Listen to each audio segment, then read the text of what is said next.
Yellow, yellow, yellow, yellow. I'm gonna jump straight. I'm gonna jump straight to it. I will most likely be switching off to Battlefield 6 within the next hour or so. And before that, I very much do like to get the investigations running on day 3 of the blue battery case. So this is gonna be a bit shorter stream of Phoenix Wright. But I'll continue and I'll wrap up this case next chance I get. That's my quick synopsis of the stream. I'm gonna jump straight to it, so without wasting any time. I'm gonna try to be efficient. I'm gonna see if I could even get the investigations done in one go in the hour to make it smooth. Or otherwise, I'll just, I'll piece things together into a nice little, like, I'll figure something for YouTube so it looks a little smoother. But yeah, that's my plan. Here we go. I forgot my water bottle. Fuck. Well, I can do that while switching games then. Also, I don't necessarily need it if I'm selling an hour of this. February 24th, 3:12 p.m. Wright & Co. Law Offices. I'm so sorry, Mr. Wright. I'm sorry for what my sister said. Drastic crimes require drastic measures. That's just the way it is. We did what we had to, in order for him to get the verdict he deserved. Okay, so we have quite concrete proof that Lana actually staged some, or framed some evidence. I didn't know. I never knew that the SL9 incident was just another name for the Joe Dark killings. Sounds like everyone heard about these killings but me. Yeah, Phoenix, this happened 2 years ago. Where the fuck were you? Lana wanted Dark convicted so badly. That's why she used me. That's why she used what happened to me. What do you mean, what happened to you?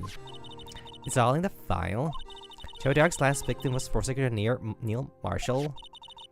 When he murdered Officer Marshall's brother, he left behind an incriminating piece of evidence. But what did you have to do with those killings, Emma?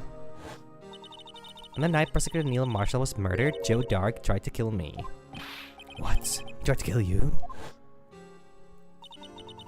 Officer Marshall's brother, Neil, was only trying to save me. Okay, well this is very different than what the impression I got earlier, which means that this is not a big conspiracy, this is just a, well, big fucking mess.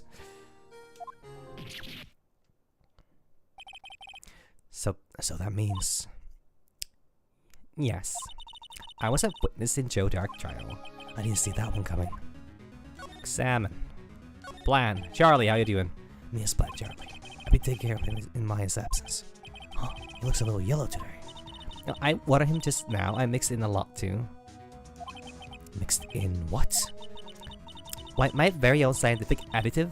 Well, Charlie, you like it? I told you he's turning yellow.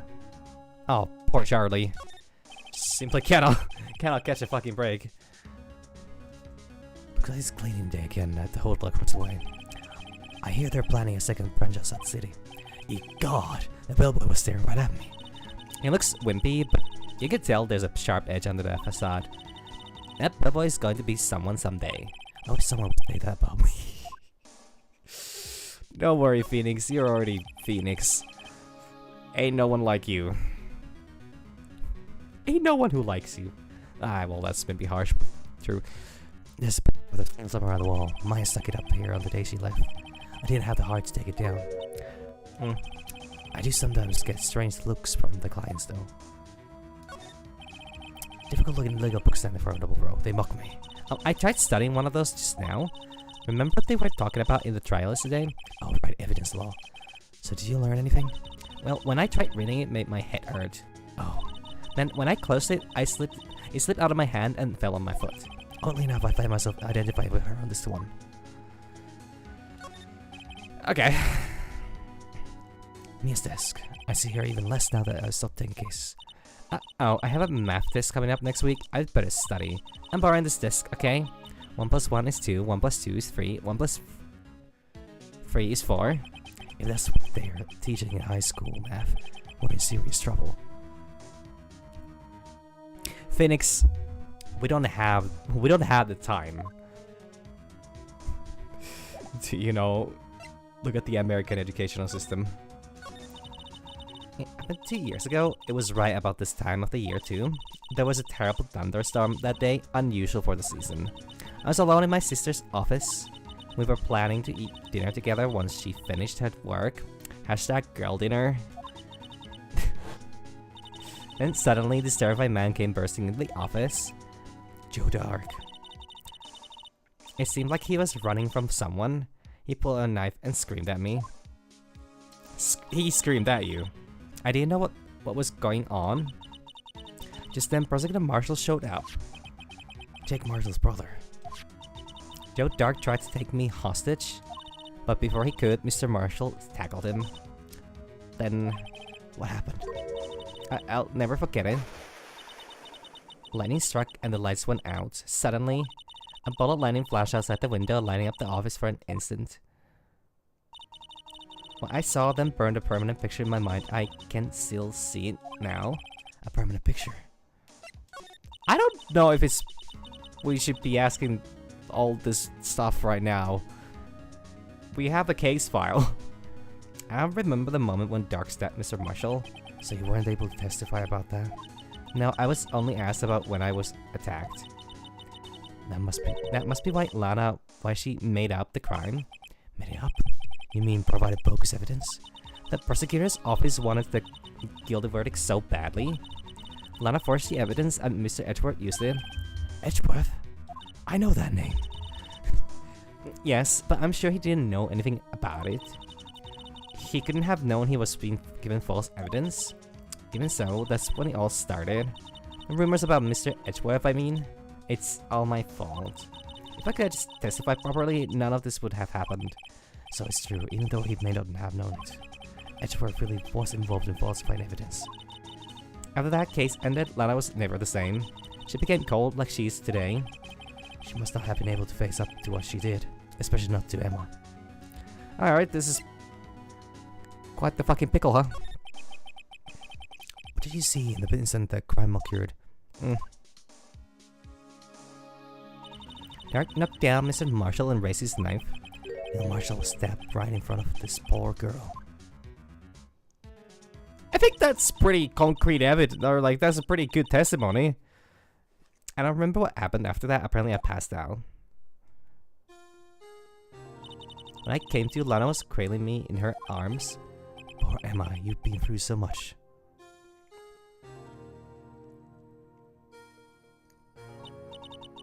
I couldn't bring myself to testify about that incident.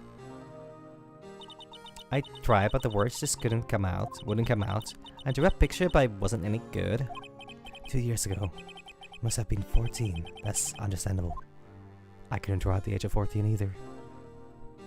Or now either, but you know, that's irrelevant. Once it was all over, I made up my mind. I decided that when I grew up, I would become a scientific investigator. I want to be able to fight crime with my testimonies. And find the evidence to make the airtight case.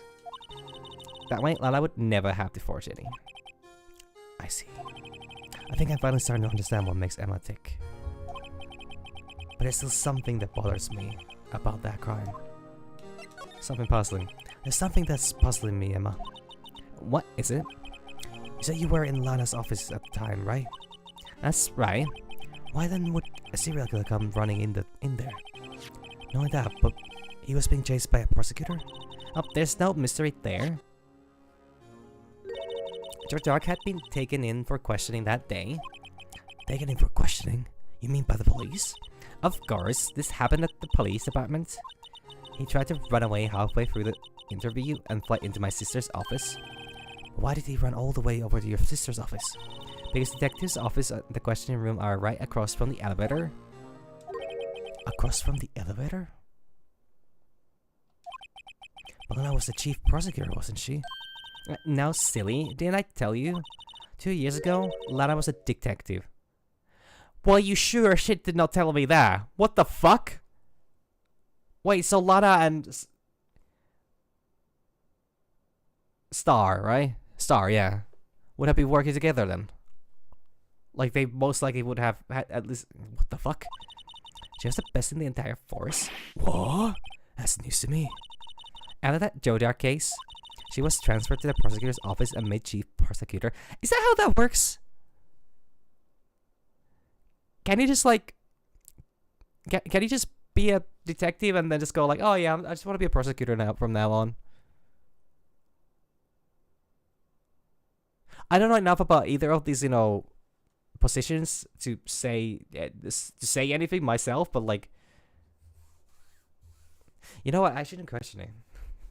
You know what? I'm thinking again. That is a bad idea. I shouldn't.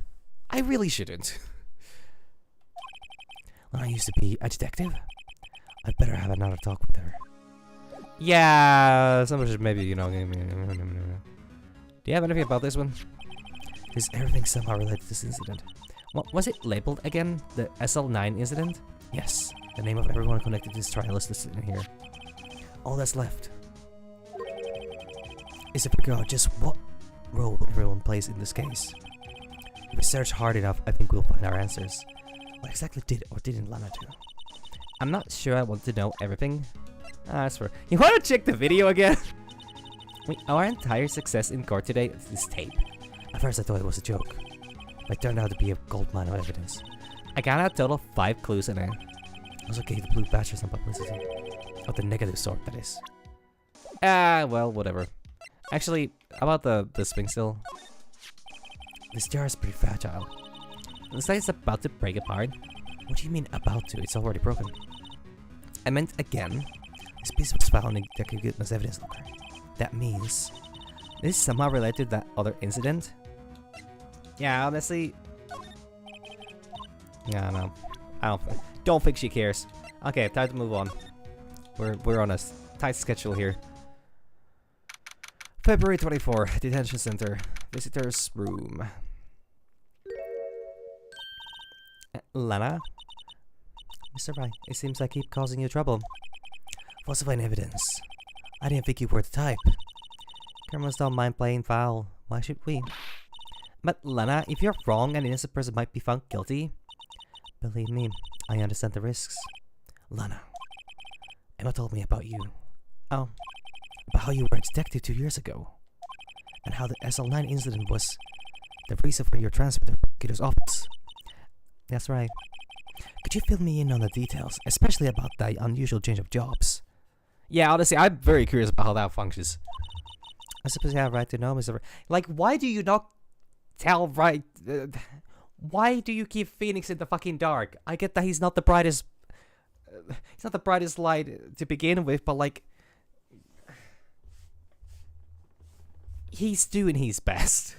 I'm doing my best. Everyone's doing their best. Edgeworth is doing his best.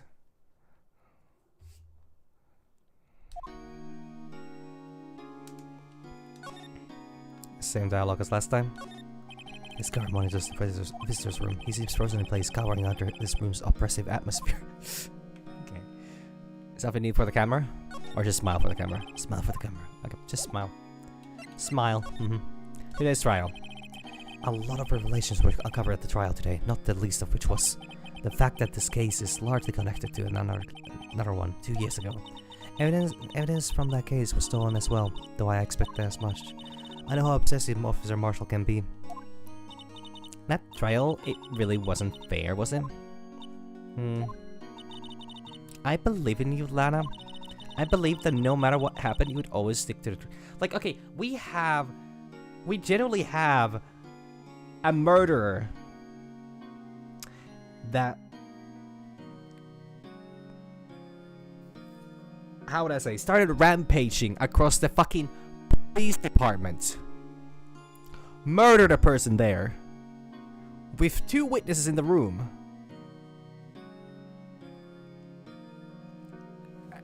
Just because she closed her eyes, or because it was a little dark, a little stormy, they couldn't quite be sure that, oh yeah, it's the guy with the fucking knife. It's the main suspect in this case. With the fucking knife in the prosecutor's office. Or no, in the detective's office. Who who literally just now stabbed the person. How do you not? Shouldn't think. Sorry. I should be playing, not thinking. I believe that no matter what happened, you would always stick to the truth. I couldn't be helped, Emma. At that trial 2 years ago, I sold my soul. Well, all drama aside, the fact of the matter is, at 5:15 there was no murder at the police department. Tell me it's not true, Lana. What the witness, Miss Starr, said? Why you stabbing Mr. Goodman with a knife? Lana, I don't understand. Why won't you tell us? Emma, this doesn't involve just me. I don't think I've ever seen Lana look so faced before. Alright. Lana Sky. It's true. I was a member of the police force 2 years ago. She was amazing. They still talk about all the cases she and Chief Gant cracked together. Chief Gant? Yeah, you know this person. He was the deputy chief of police back then. I still worked the crime scene. Sorry, the cats are fighting. You boys good?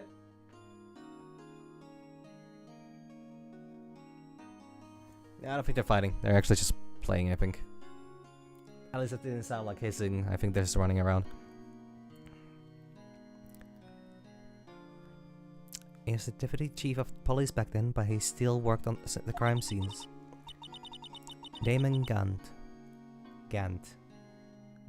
I think Gant, yeah. He was everything I aspired to be. They were the best team ever. They solved crimes before the reports could even be filed. Emma really idolized her big sister. But now, you're chief prosecutor. What happened? I always planned on becoming a prosecutor. The reason I became a detective was to gain experience investigating crime scenes so you could use that experience in court, right? Gant's help in the SL9 case was crucial to its resolution. After that, he became chief of police and arranged my transfer to the prosecutor's office. Maybe I should ask more about this investigation of theirs 2 years ago. Dark investigation. 2 years ago, I was second in command of the detectives investigating Dark. Second in command? That means the investigation that was Damon Gant, right? Yes, Deputy Chief Gant and I shared the same office and the same investigations. I think I need to really emphasize on that name so that it doesn't sound like I'm saying something else. And at the same office. Well, a team of the best detectives on the force. In a good man, whose case it was. Jack Marshall and Angel Starr. It was the first time Marshall worked with his brother. He was quite gung-ho. Calling him a hoe? I can see that. Without a doubt, Joey Dark was the serial killer. We asked him to come in for questioning. We were desperate for evidence. That was when his final murder took place. I tried to murder Emma. Prosecutor Marshall was trying to save me from Dark. You see, the first person who happened upon the scene of the crime wasn't me. Now you tell us. Damon Gant and Neil Marshall were the ones questioning Dark that day. The investigation was in its final stages, and Dark must have suddenly panicked. So he waited until Gant and Marshall let their guards down and then fled the room. From there he ran straight to the office shared by Deputy Chief Gant and myself. That's where he found me. So you were the first person to run to the scene, Lana? It appears so. I was filing some papers while Gant and Marshall were questioning Dark.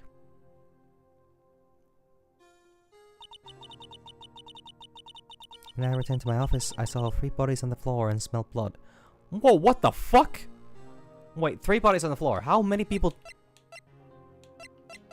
What the fuck? So, okay. Edward Jones, Jason Knight, Eddie Kirby, Rachel Moss, Jeb Bates, Neil Marshall. Supposedly...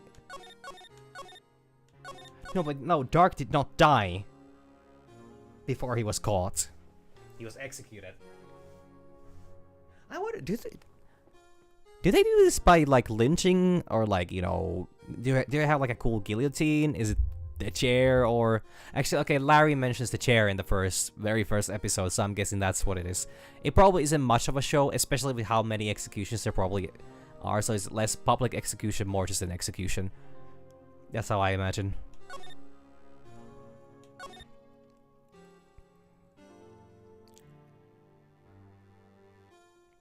How? Wait, so he killed 3 people?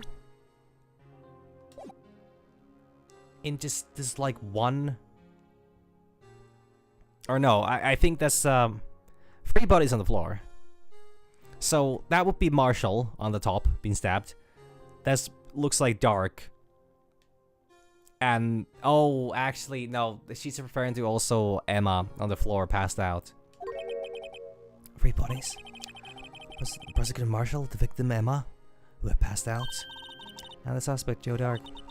During the struggle, it seems Mr. Marshall struck a final blow before he died. Joe Dark had incurred a minor concussion and lay unconscious. What did you do? To be honest, I panicked. I picked up Emma, carried her out of the room, and just held her. Can't blame her, after all. Her system must have gone through. After that, I placed Dark under immediate arrest. Let me get this straight. You were all involved in the SL9 incident. That's right. Quite a coincidence, huh? I don't buy it. What are you saying? There's no way everyone involved in this trial was also involved in that incident. Just by chance.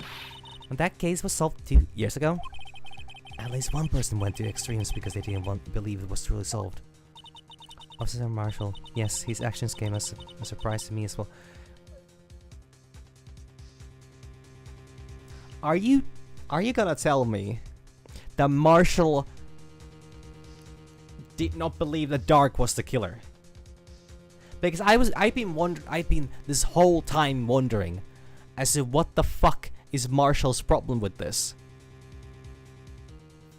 Like, Dark seems like quite the fucking certified killer. Then again, okay, once again, I'm thinking I should not think. I'm just gonna shut up because this game might take a turn, and I have couple potential, you know, alternatives as to what might have transpired here.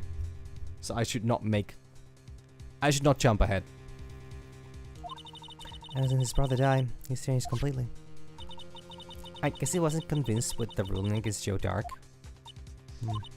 Life doesn't end with the closing of a case. Everyone has to live the rest of their lives with their memories. But also, like, we generally have this whole... Well, like, Dark's dead, to my understanding. And the murder stopped.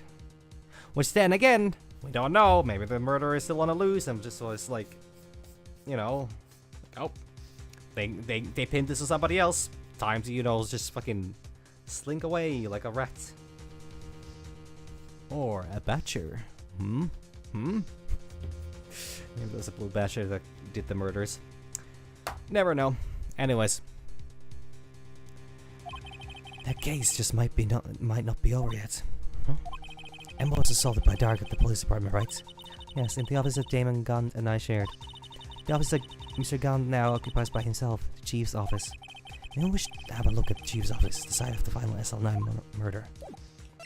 Anything else you want to tell me? Attorneys and prosecutors have no business showing evidence. Oh, hi Tim! It's a poo, especially when interests of both parties are involved. Are you already ready?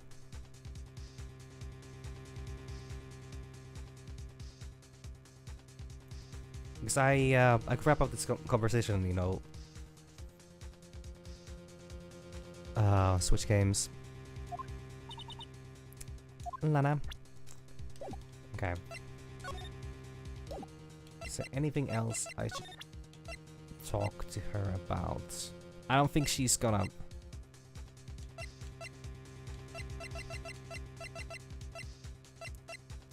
let's see. I don't think that answer kinda came like... Oh, okay. Yeah, I know there was an update. I wasn't quite sure how large. But,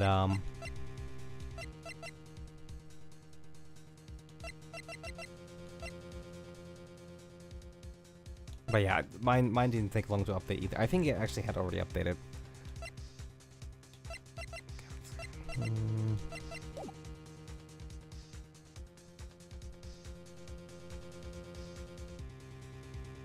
Okay, well that sounds good. Damn, I didn't really get far with this one. I'll probably just patch this into a, technically, I could patch this as part of the, I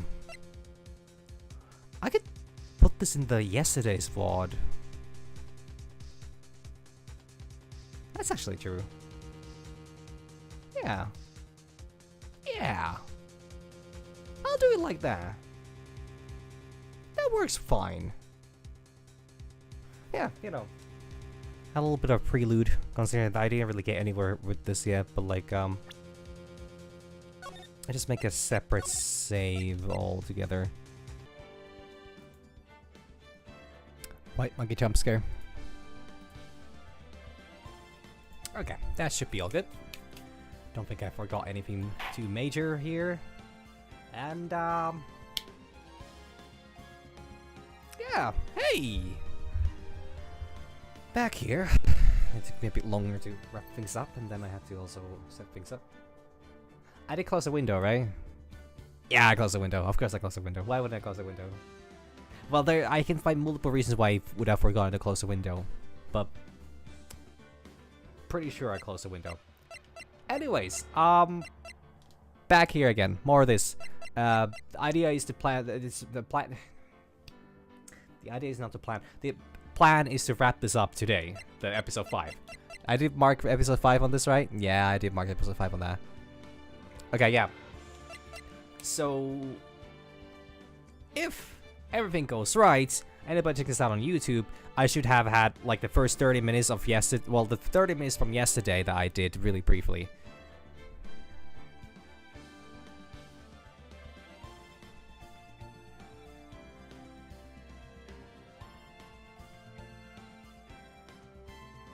Well, I mean, how long can it possibly be?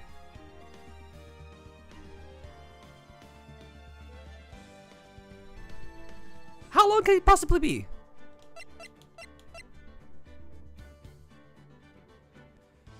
Fuck. I mean, hey, I got some. Well, okay.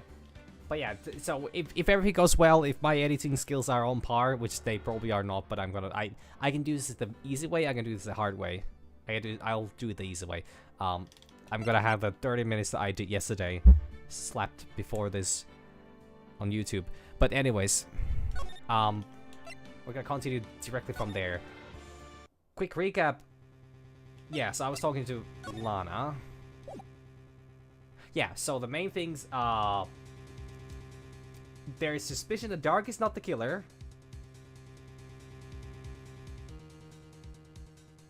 Emma witnessed a crime. Well, potentially witnessed a crime. Lana was a detective. And I don't know, something like that. Close enough. Is there anything here? Yeah, I actually did not get far yesterday. In 30 minutes, I talked to Emma, then I talked to Lana, and that's it. So, okay. So I only have a little bit more background right now. I don't think I got any more. Yeah, I didn't get anything more from here. A little bit of actually. Oh yeah, she didn't want to talk to me, right? Yeah, she did not want to talk. She did not want to show. Like no matter what I show her, she does not care. Don't want to take a moment to. Nope. She does not care. She doesn't want to share any info with me outside of the things that she just did. There's a taboo, especially when the interest of both parties are involved. That is such a dumb thing to say, but you know, she knows her things, and I think she's probably as mentally checked out of this as I am. February 24th, prosecutor's office, underground parking lot. No one's here today, not even Miss Star. Everyone's probably busy looking into what exactly went down in the evidence room. That must be where the detectives are. But we proved in court today that on the day of the crime, no one was murdered in the evidence room at 5:15 p.m. Yeah, I thought we were finally making some headway in our case, but instead, it looks like we just ended up making Lana look even more guilty. Hang in there, Lana. I've got to find all the answers by tomorrow. Oh, that's true, because we're gonna have a court case. Okay, so there's left. Aha, a letter. That's a step ladder, legally distinct. And what's the difference inside the Victorian space? A scientific, huh? The basic nature of the thing, Mr. Wright. This all seems so horribly familiar somehow. I've read the same line 6 times at least. I'm not gonna read more of them again. Is there anything absolutely necessary here that I need? Because I don't think there is. The door is still... The door is still... Mr. Slug. Yeah. Still closed. Phone's probably still out, right?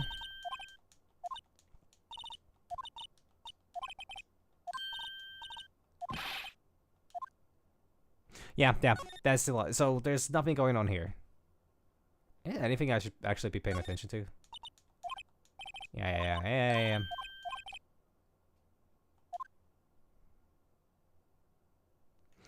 Okay, do I need to spray more? No, I don't think I'm going to assume there's no more blood splatters, taters.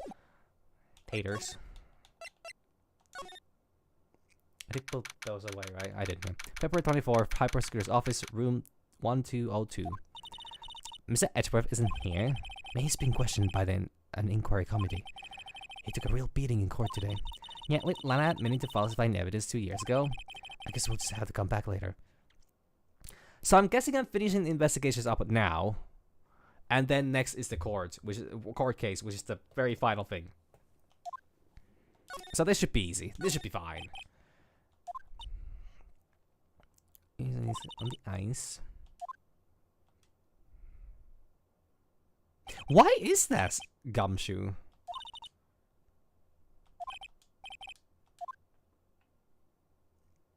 Anyways, doesn't really matter. There is nothing new here. Pretty sure there's nothing new here. I'm just gonna go through this. I was actually looking at a bunch of tea today, and I was like, it would be maybe nice to try. I mean, I've been drinking tea from time to time, but like.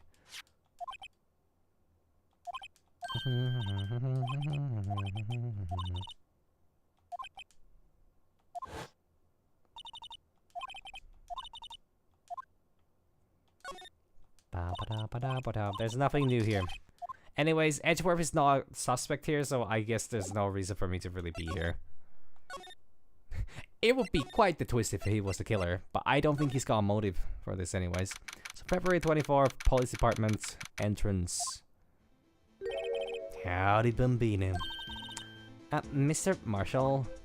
I never thought things would turn out this way when I woke up this morning. Que Sarah. Never know where life will lead you, eh, Bambino? Is he... Shouldn't he be, like, in jail? We proved that he attacked an officer. He pulled a knife. Not only did he pretend to be another police officer, he tried to steal evidence from the police department. And he also pulled a knife on an officer. Stabbed them. Actually, like, literally hit them on the hand. Even if it was accidental, doesn't matter. You shouldn't maybe pull a knife out. He's just out here. Sure.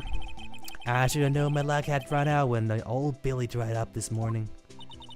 Billy? Must be his pet cactus.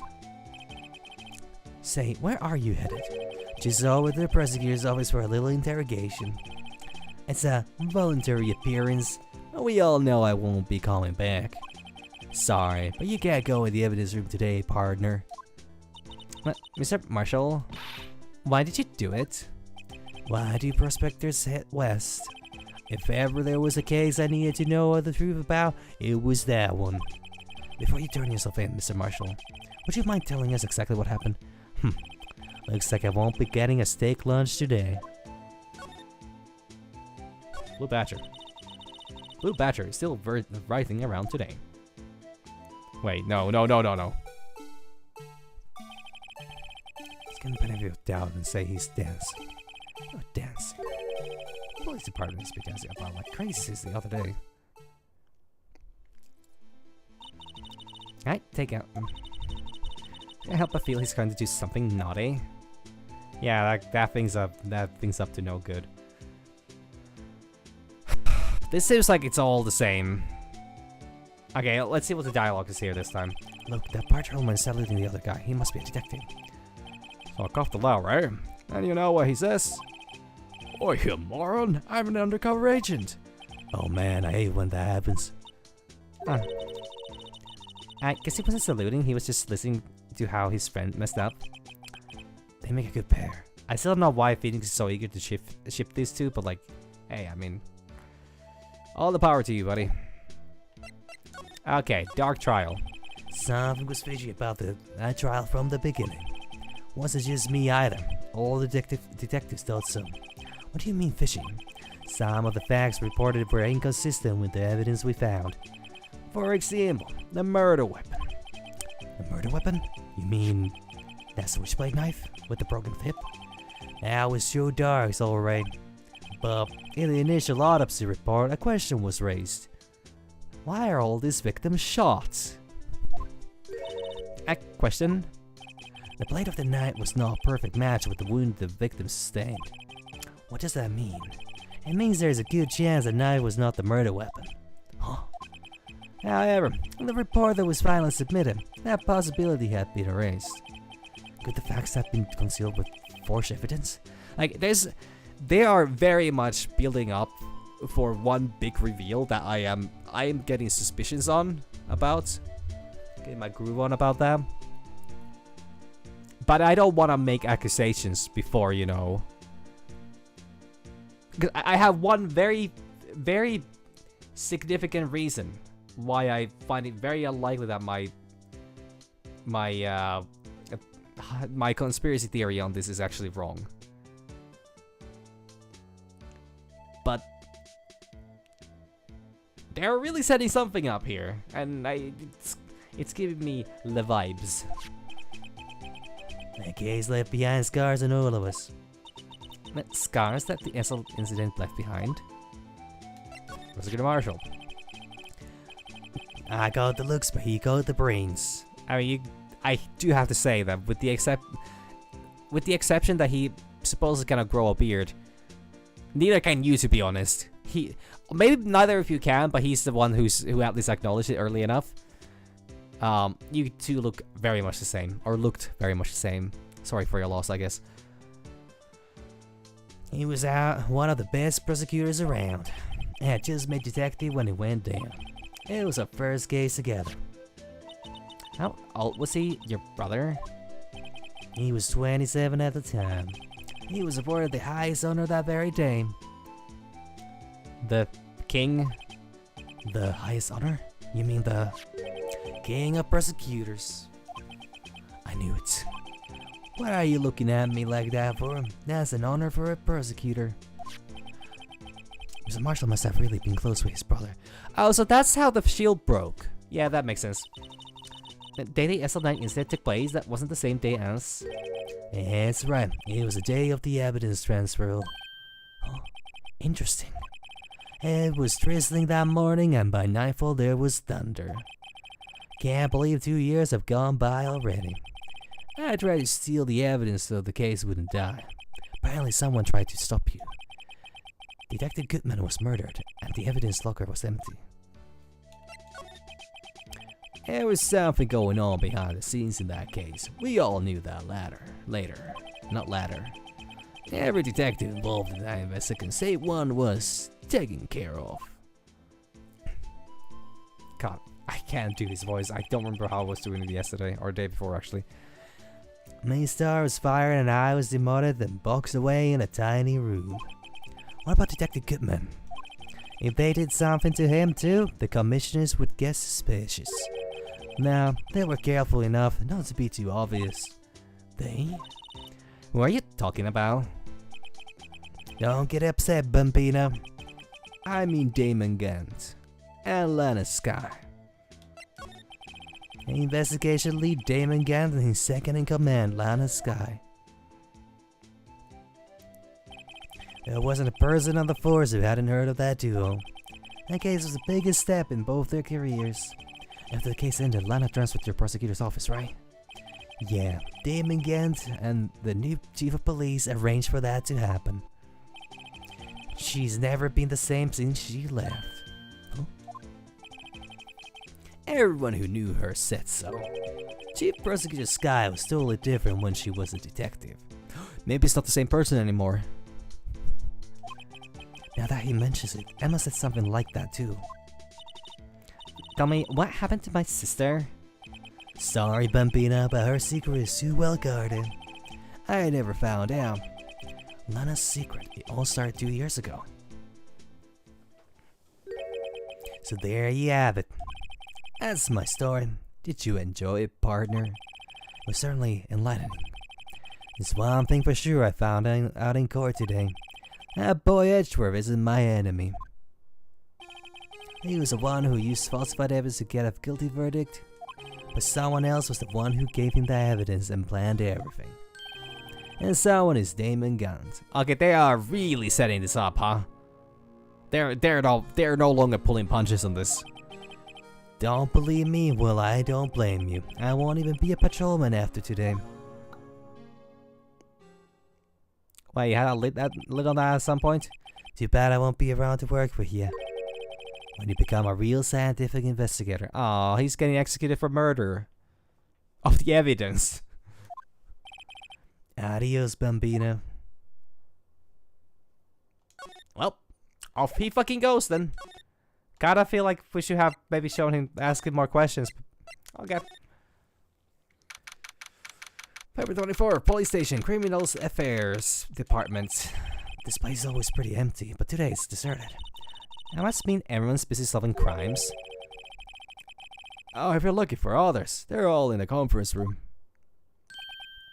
Ah, thanks. Wow, he actually talked to us. What the chief prosecutor saying? What? No, wait. What the chief prosecutor saying? What she did and the decision about what to do. About Mr. Edgeworth, not to mention our statement to the media and tomorrow's trial.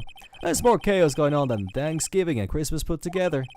I think festive is the word usually used for those. Actually, I think it sounds better. I think it sounds better when you use like both Thanksgiving and Christmas, even though you can say Thanksgiving and holidays, I guess, if you want to be inclusive, which, you know, not a bad idea. I am 16 minutes into this and my voice is dying. Sir, would like to have a look around Chief Gunn's office. Guys, use to connect the hallway to the other building and take the elevator to the top floor. Really? You mean it's okay for us to go in there? I mean, we aren't police officers or anything. Oh, you're right, you can't go in there, it's off limits. Now I see where Detective Gumshoe gets his unique charm. Well, what are we waiting for? Let's head to the chief's office. Okay, we'll just... okay. Man must be a chief of detectives. He's staring at the screen so hard he might shatter. What? Dark case may have been fabricated. That's what I thought all along. I just never bothered to tell anyone. Now there's a guy who cares about his work. That must be one of the detectives. He's mumbling something to himself. That's it. The villain use of time machine. Very clever indeed. That would explain the alibi. The future might not be so far away after all. He's not writing a report. He's writing a novel. Well, time crime is crime. So, can't really argue with that. These are detectives' desks. There are computers and files on each one. Funny, they're a lot tighter than I expected. These detectives don't spend a lot of time on their desks. Yeah, there's nothing else here. Entire room's clear. Cannot slide. I think it's best I don't acknowledge. The basher for one moment. Ooh, to the chief's office. A fucking organ? Sorry. Let me rephrase that in a lot more professional way. A fucking organ? February 24th, Police Department, Chief's Office. That's why the organ... Whoa, where am I? In that Chief's office, silly? At least that's what I say on the door. Check out that pipe organ. That's real, isn't it? Hey, I used to take organ lessons in kindergarten.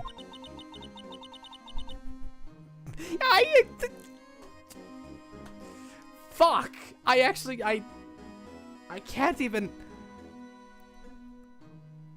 I can't even argue against that! Sure. Sure.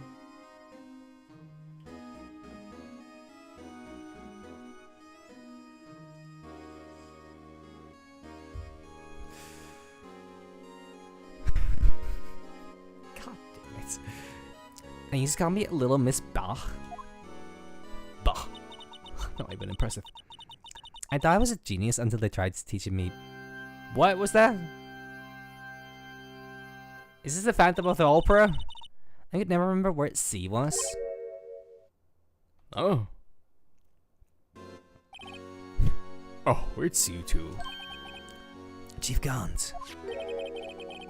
He put that paper he was reading on his desk. So, Righto, have you been swimming lately?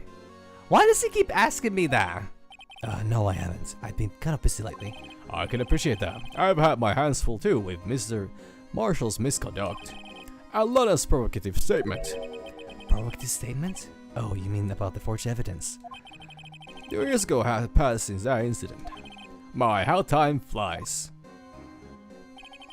See that big picture on the wall over there? The shield was broken already at that point. What the? Ooh. Wait, the vase. Le vase. A picture of Lana, Neil, and me. Oh, this is Mrs. Marshall's brother, Prosecutor Neil Marsh. You've seen that picture before, right? We took it to commemorate our work together. Something's not right with this picture. Why is there a set of armor on the right there? Who here is the medieval shit? Can't quite seem to put my finger on it though. I thought it was just literally asking if I'm, you know, if I've been swimming lately. which I would say is on par with these characters to do. Also, why does he have like a whatever that thing on his neck? Why does he have a cross-shaped tie? There are so many questions about this image, about that character to begin with. Got team picture added to the court record. I did not read what that said, but I think it said the people in it. Oh, there's the armor set. Alright, I will reminisce all that. Anyway, I would like to reminisce all day, but there are matters that need my attention.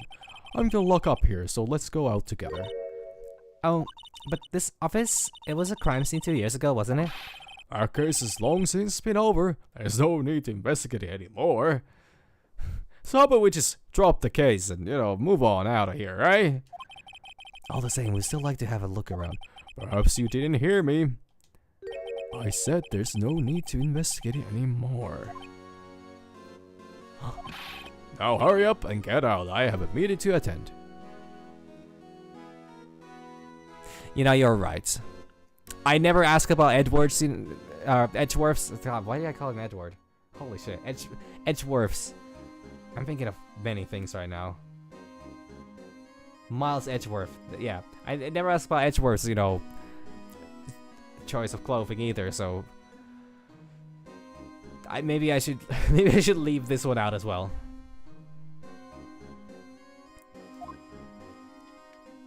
This is gonna be a difficult one. Looks like we aren't welcome. It seems the case isn't over with yet, after all. What do you mean? What do you mean? Chief Gans decided deny our request to search the crime scene. That means there must be a reason he doesn't want us to look around in there. You mean like a clue? There's got to be a way we can get inside the chief's office. Well, first we go here. February 24th, Police Station Criminal Affairs Department. Hey, pal. Detective Gumshoe, aren't you supposed to be in the meeting? I'm, just taking a breather. My feet hurt. He got kicked out, didn't he? From sitting so long? Oh, that actually does happen. That absolutely does happen. Actually, from serving everyone coffee. Oh, he's been serving C and now he's all tired. What a good boy. Sounds like Detective Gumshoe's still out of the loop.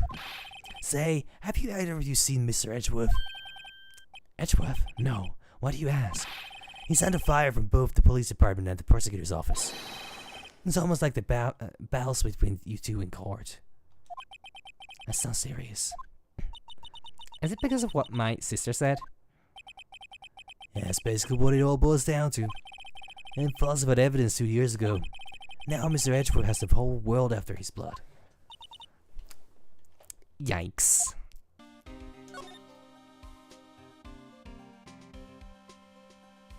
Is this new dialogue again? The man must be chief of detectives. He's staring at the screen so hard it might shatter. What? Police department makes fatal error? What do I do? Quick, someone bring me the classifieds. Help wanted section. So much for duty. No clues here. That must be one of the detectives. He's mumbling something to himself. I got it. I'm the culprit. Very clever indeed. Who would have thought of multiple personalities? I don't see how else he could have done it. Guess it's time to have my head checked. I think it's way past time for that. Oh, that wasn't... They weren't writing a fanfic about themselves? They were just... Okay, cool. Hey, Why would Edgeworth claim? It's not like he knew the evidence was forged. Last guy is guilty party here, isn't she? Regardless, the prosecutor is responsible for the evidence they present in court. I've seen cases where that doesn't seem to match.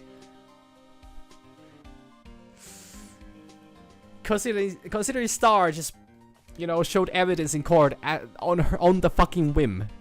On the fucking fly. Whenever she wanted, whatever she wanted. She showed a lot of things in court. Not only that, but as you know, there have been a lot of rumors going around about Mr. Edgeworth. His amazing talent as a prosecutor kept him safe from those who don't like him. But now, with this... Are there really so many people who hate him? In our world, only those with talent rise to the top. Mr. Edgeworth not only has that, but he's young. There's no better recipe I know for making enemies. Hey, Dick, keep up the good work. Yes, sir. Let's go out for lunch again sometime, I treat. Yes, sir. You gotta take me back to that joint someday, okay, Dick? Yes, sir. Seems like you don't have any problems with enemies. Yeah, well, I'm careful not to stick out. Anyway, I'm a bit worried about him.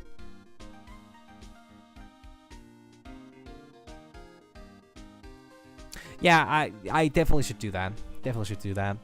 I need to check the pictures still out. I kind of forgot about that. Under all this pressure, I'm afraid Mr. Edgeworth just might crack. Actually, while I remember.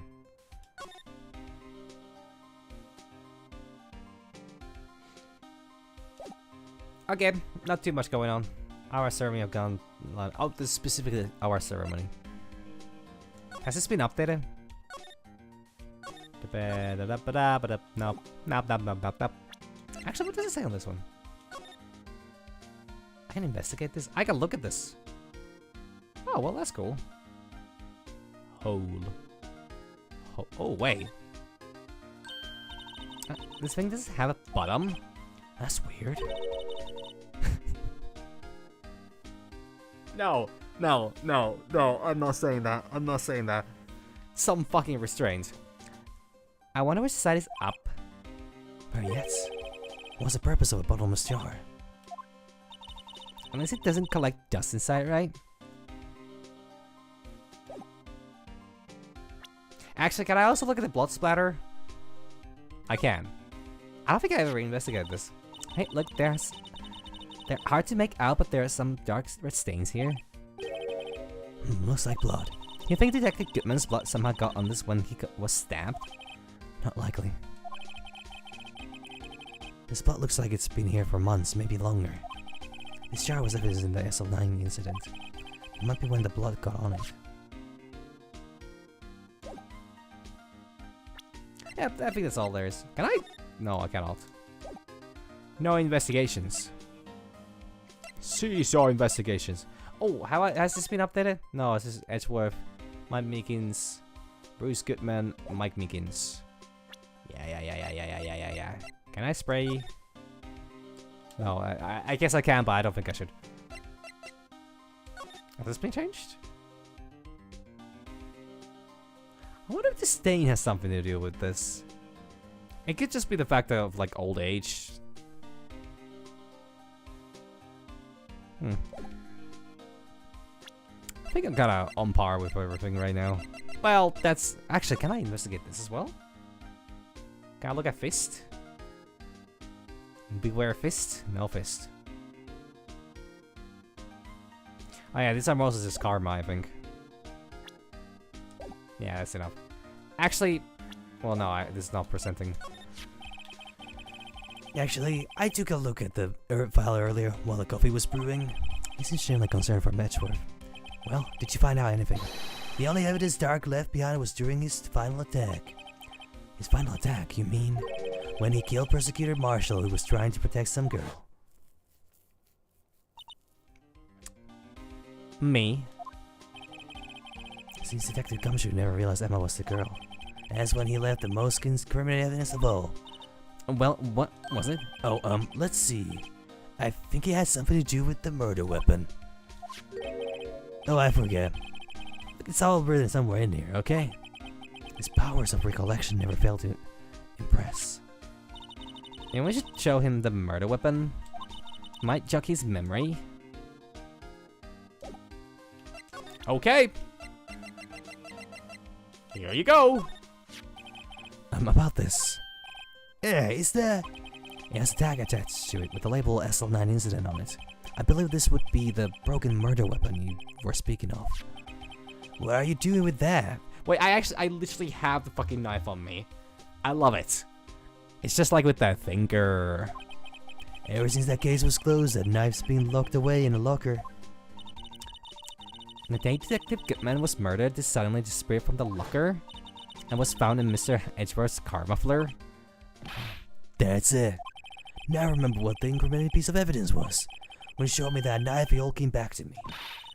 Well, what is it, Detective? Quick, before he forget again. Okay, Dark's crimes. Joe Dark was 42 at the time of the crime. He was just your run-of-the-mill businessman. A businessman? What made him take serial killing? One day, on his way home from work, he hit someone with his car.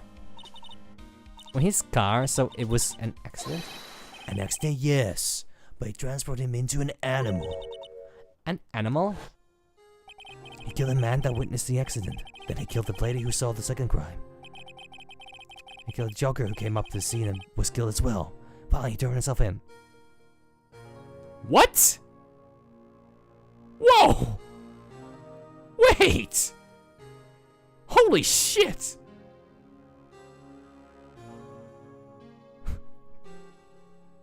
Wait, that's straight out of a fucking comedy.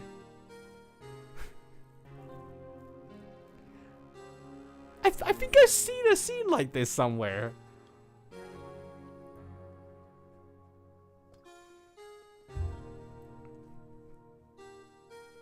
I know this. No, but honestly, like I'm pretty sure I've seen a scene like this in some show or like that. Like I'm not saying that quadruple homicide is particularly funny, but the idea of constantly the image of somebody killing a person and then seeing that, oh shit, I'm so sorry I have to do this, and then another person walking like, oh, you really should not have seen that. Like, depends on presentation, of course, and context. I know that this is supposedly an actual murder case, so it's less funny, but I've seen this be a bit in something. But before I sound like too much of a psycho, let's go on. Seems he was a pretty careless animal. Of course, it's all conjecture. There was a single shred of evidence. So he turned himself in.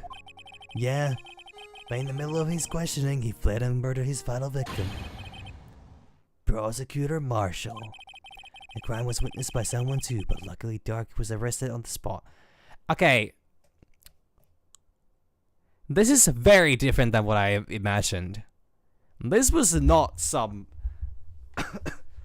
This was not like a normal everyday serial killer stuff where somebody strikes once a week or once every 2 weeks, snatching a person off the road and, you know, killing them and leaving the remains, you know, chopped up in like a... I don't know. This plays off so different than I expected. But it really works with the theory I have working on this. It's very much becoming quite clear how this plays out. Though I'm not sure if I can pinpoint anyone on this yet. But it's getting really fucking close. The evidence keeps piling up, as one could say.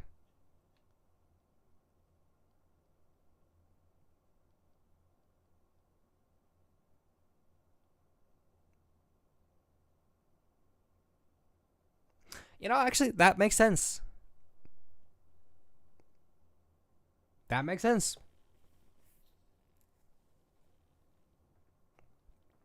It's technically, yeah. At the point where it becomes serial. And I guess, you know, given his track record, I think it was a good thing that he was... Well, once again, it's starting to seem like it wasn't actually Dark. But, we'll see how that escalates. By someone too, but luckily Dark was arrested on the spot. It's a good thing that last witness wasn't killed. That last witness, aka Emma. This knife, it was Joe Dark's, wasn't it? Yeah, that's right. We traced it back to the store he bought it at. Plus he had his fingerprints on it too. But no one actually witnessed him using it to murder anyone, right? Yeah, that's where his luck ran out. When you take a good look at the knife, you'll see it's broken. You don't have to take a good look to notice that. Yeah, well, anyway. Take a guess where the broken off tip of the knife was found. That's what did him in. Where was it? The victim, Neil Marshall, was carrying it inside his own body. Ah, yeah. Thanks, Gumshoe. You really know how to tell a story, huh?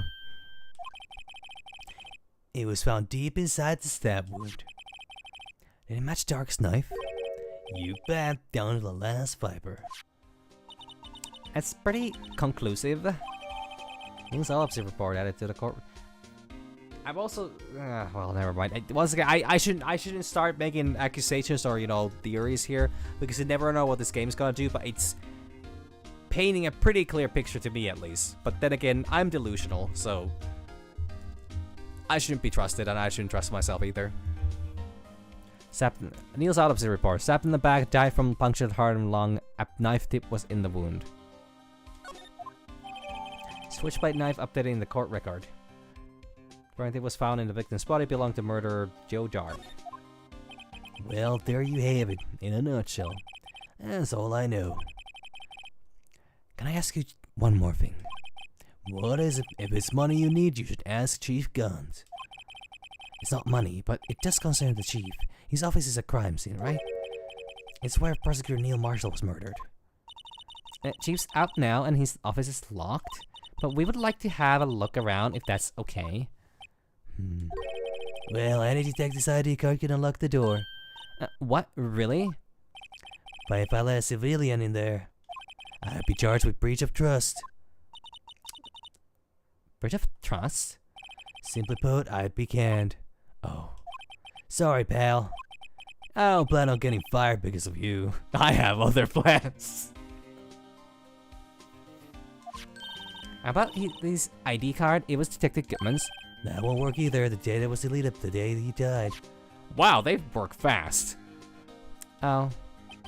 So in other words, Gumshoe is our only chance of getting into that office. I wonder if there's something we could show him that would make him change his mind.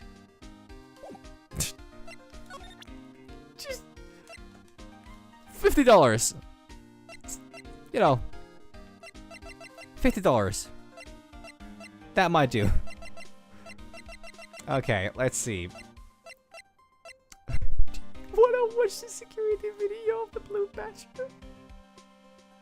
Yeah. Let's share a little advice with you as a detective. If you don't have a clue, keep your trap shut. I'll keep that in mind. Jeez. Is there something I would possibly go to? No.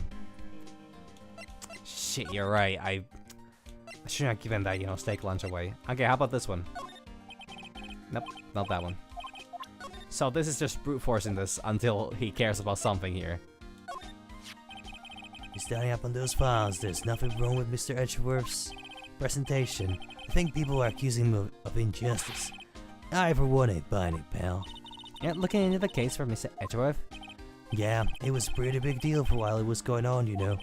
After all, a serial killer was on the loose. But Lana was pretty clear in her confession. She forged evidence in order to prove Joe Dark guilty. This one? About that jar, I think I've seen it before somewhere. Somewhere? Or maybe it's one of those memories people have from previous lives. This must be the most uninformed detective I've ever met. Phoenix, you've known him for months at least. Something about it makes me feel uneasy. It's like I'm in the chief's office and he's yelling at me. Chief Gaunt? Where could I have seen that before? Yeah! Yeah! Ah! Ah! Gumshoe, please! Oh, the agony.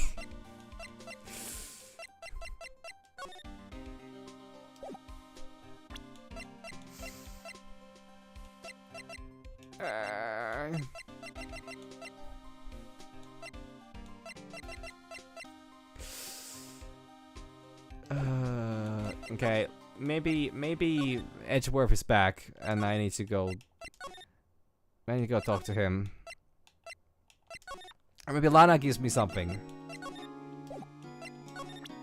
Hey, so I have this one. Do you want to talk about this? Nope. You really don't want to. You know,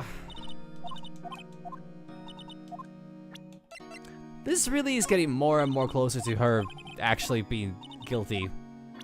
Not maybe of the killing this time, but like something's up. I don't see why she would be that uncooperative. I know it's a bigger conspiracy going on here. Fuck yeah. Come on. Edgy Boo. February 24th, High Prosecutor's Office, room 1202. What if Edgeworth is back yet? There he is. It looks like he's writing something. What are you doing here? He sure was quick to throw that paper on the floor. Tough day in court, huh? Huh. I've had to live the past 2 years with rumors flying around.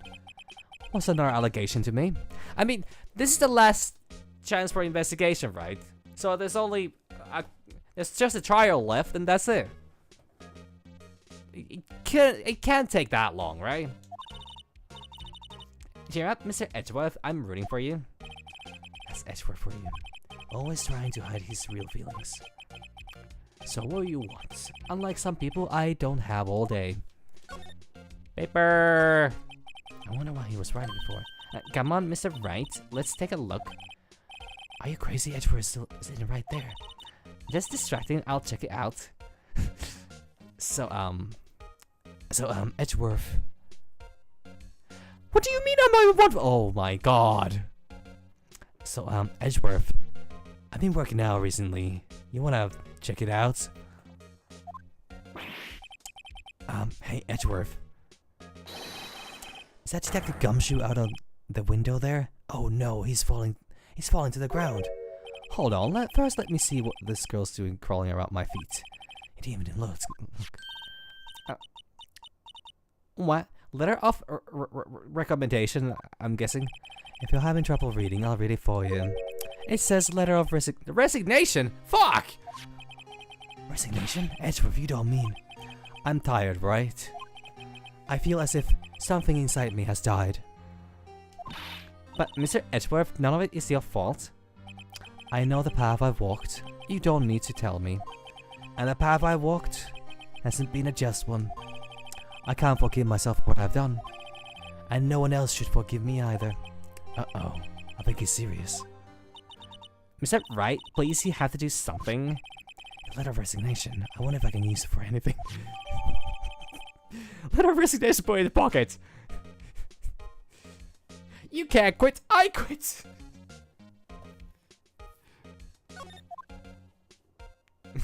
Okay, we got his letter. He can't quit now. He can't do it without the letter. There's no excuse for what I've done. 2 years ago, I used false evidence to obtain a guilty verdict. That's what it all breaks down to, and nothing I can do to erase that fact. But you didn't know, did you? I mean, the evidence was falsified. The police department and the prosecutor's office share a bond of trust. If that bond is broken, we stand to lose everything. The police department's error is my error, my responsibility as the prosecutor in charge. The fact remains the same no matter what excuses I might have. Mr. Edgeworth?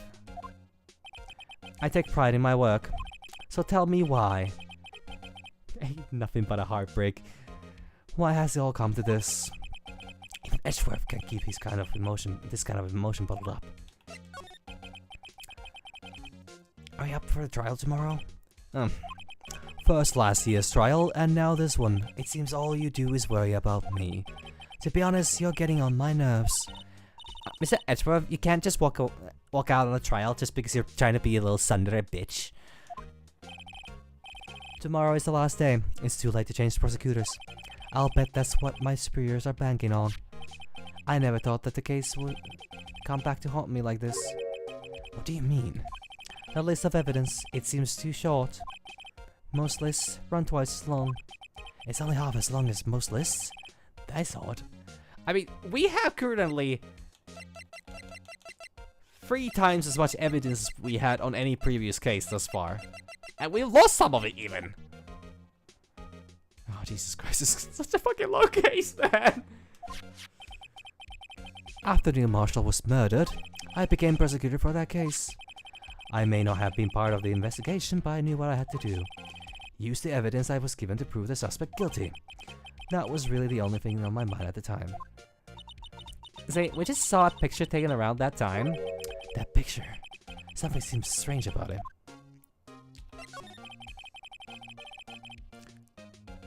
I was just told to jump into this after I finished episode 4.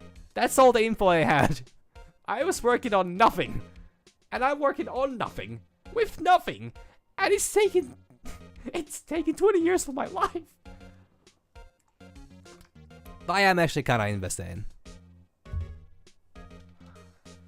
Could you tell us about what happened that day? The day Detective Goodman was murdered. You were participating in the ceremony over at the station, right? I never cared for ceremonies, but I had to attend that one. Because you were awarded this. Those receiving awards can't exactly skip out on the ceremony.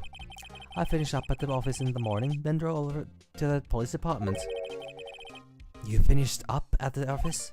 Yes, just odds and ends, clerical stuff. I didn't plan on returning to the office that day. That is until I was asked to take something back. Take something back? This. Oh yeah, Chief Gunn asked you to hold on to that, didn't he? Yes, it was a piece of evidence in that case that was closed half a year ago. He asked me to bring it back to the prosecutor's office. That's the story we heard yesterday. So you came back here to the prosecutor's office because the chief asked you to?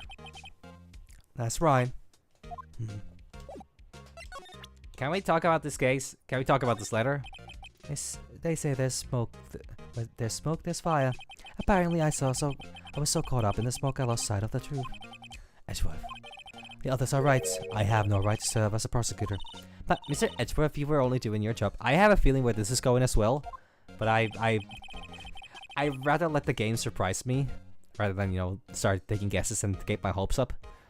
I've always made my own decision about what I can or cannot do. That hasn't changed. Forgiving myself is something I cannot do. Uh-oh, I think he's serious. Mr. Wright, please, you have to do something. This letter of resignation. What if I can use it for anything? Neil autopsy report. Oh, oopsie. What do you think of the Blue Badger? Right, please. I'm the prosecutor on this case. You don't expect me to sit here and discuss the case with you over a cup of tea? I'll pass on the tea. Just tell me about the case. Mr. Wright, Mr. Edgeworth just told you no in a very stylish manner. Whose side are you on anyway? I just show him the best evidence, I guess. Some reaction out of him. Best evidence. This one? This picture was hanging on the wall in the Chief Gon's office.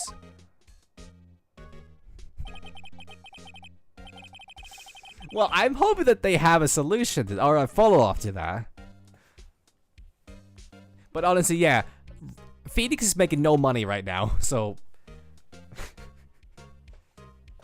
yeah, I don't. Is anyone even gonna?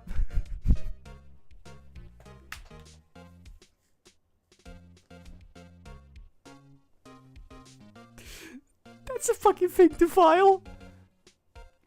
So, Mr. Edgeworth, we heard that you were about to submit your resignation letter. But we never received it. Do you have any idea what happened to it? Edgeworth starts slamming his head against the table and just goes like, right. No. Not again. He ate it. He ate another one. Prosecutor Neil Marshall. He had just started making a name for himself. Looks like this was taken when he received the King of Prosecutors trophy. Speaking of that, there's something that bothers me. Ask about the broken shield. Ask about the broken shield. Ask about the broken shield. Yes. The trophy Mr. Marshall is holding is a little different than yours. Yes, you're right. I remember now. Remember what? That was what the official Prosecutors trophy looked like until 2 years ago. There's a story behind its design. A story? Sounds interesting. Would you mind telling it to us?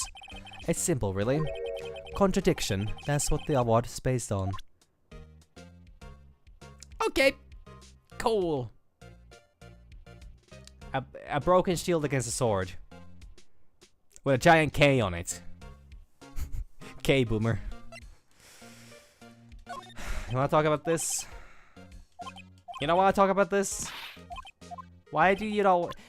You never wanna talk with me about my things anymore.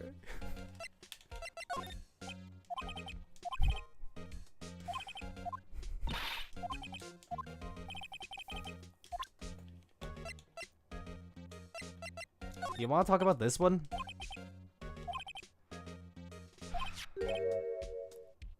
Oh wait. But this isn't related to this case, remember? You said... Yes, sir, yourself. So I did. Chief Cat gave this to you that day, didn't he? He asked you to bring it here from the police department. The chief is a very competent man, but sometimes he does things that don't make any sense. At least it's better than being incompetent and doing things that don't make sense. So the detective comes to mind. Don't be so harsh on yourself, Phoenix. You have at least once in your life made sense. Why did you give us this?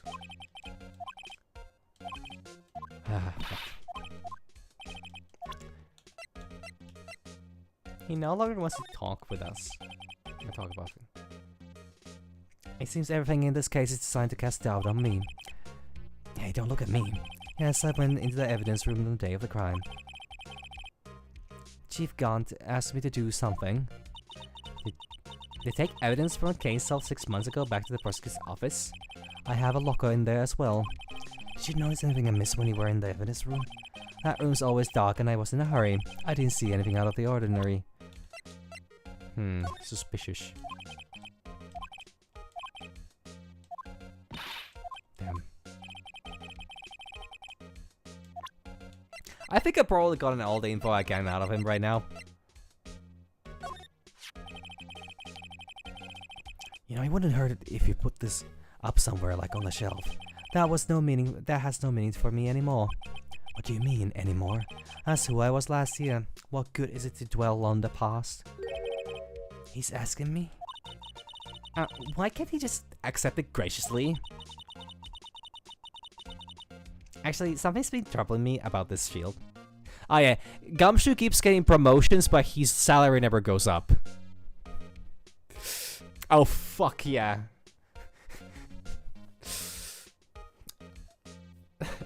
I love the world we live in.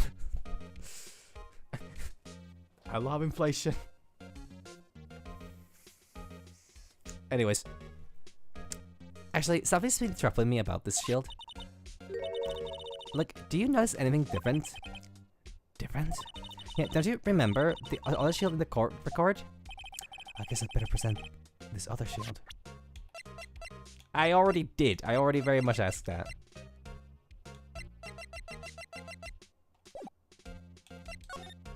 Oh wait, I can't just ask him like this. Well, I went really British on that one. This avowal originates from an ancient Chinese tale. In Chinese, the word contradiction is written with 2 characters. She has to learn about economics eventually.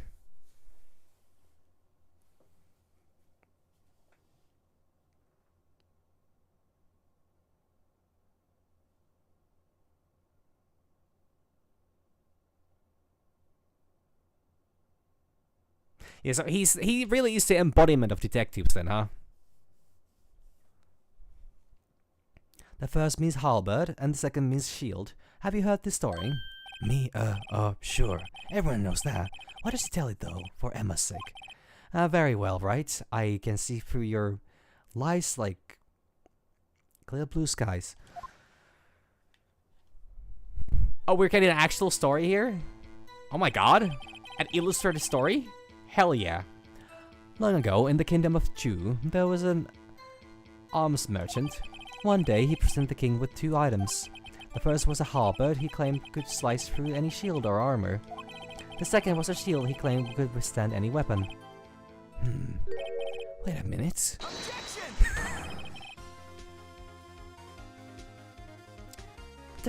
Those claims contradict each other. Very perceptive, but then again, you've heard the story before, right? Anyway, as you mentioned, the very description of these items discredit them both. I love how the Persian music kicks in. This is so fucking silly. When the king pointed this out, the merchant was left speechless. And thus, the Chinese word for contradiction was born.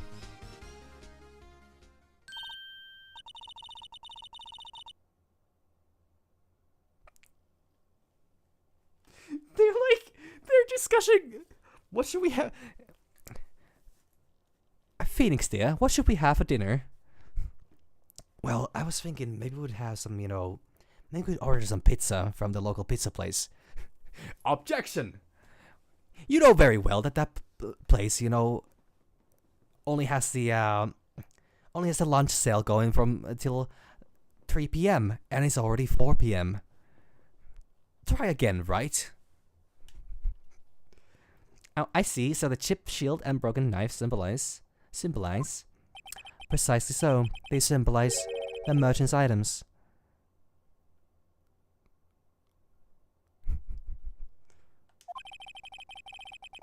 The ancient tale ends with the merchant at a loss for words. But it's in our nature to pursue matters to their conclusion, even if it results in something as ugly as this. Wow, thanks Mr. Edgeworth. I learned something new today.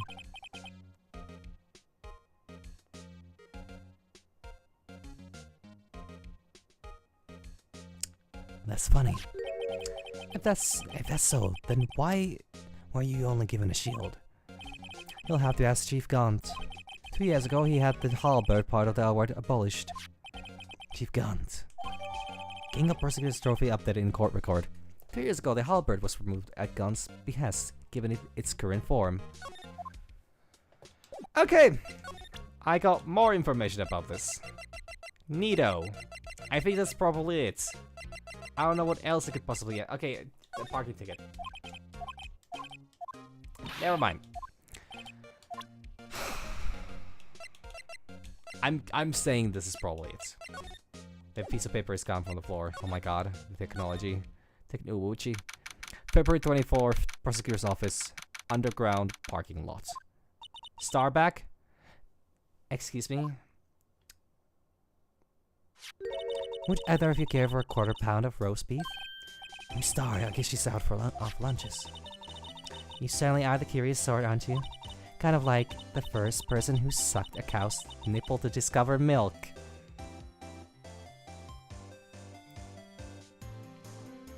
There are so many implications in this sentence, I don't even want to read all of them.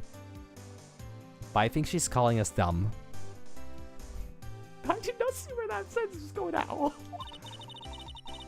Still, I never thought you would go digging up that case from 2 years ago. Everyone in the trial was involved in the SL9 incident. Not only that, but the murder occurred on the very day the evidence from that case was due for transferal. This can't all be attributed to mere coincidence. Aren't you forgetting something? You know, that little scene I happened to witness? Yeah, definitely not on the bingo card for today. The instant Lana stabbed Detective Goodman with a knife. No matter how much of the past you dig up, it won't change what I saw. Roast beef is meant to be savored when eaten. Miss Starr's hatred towards Lana. It all dates back to 2 years ago.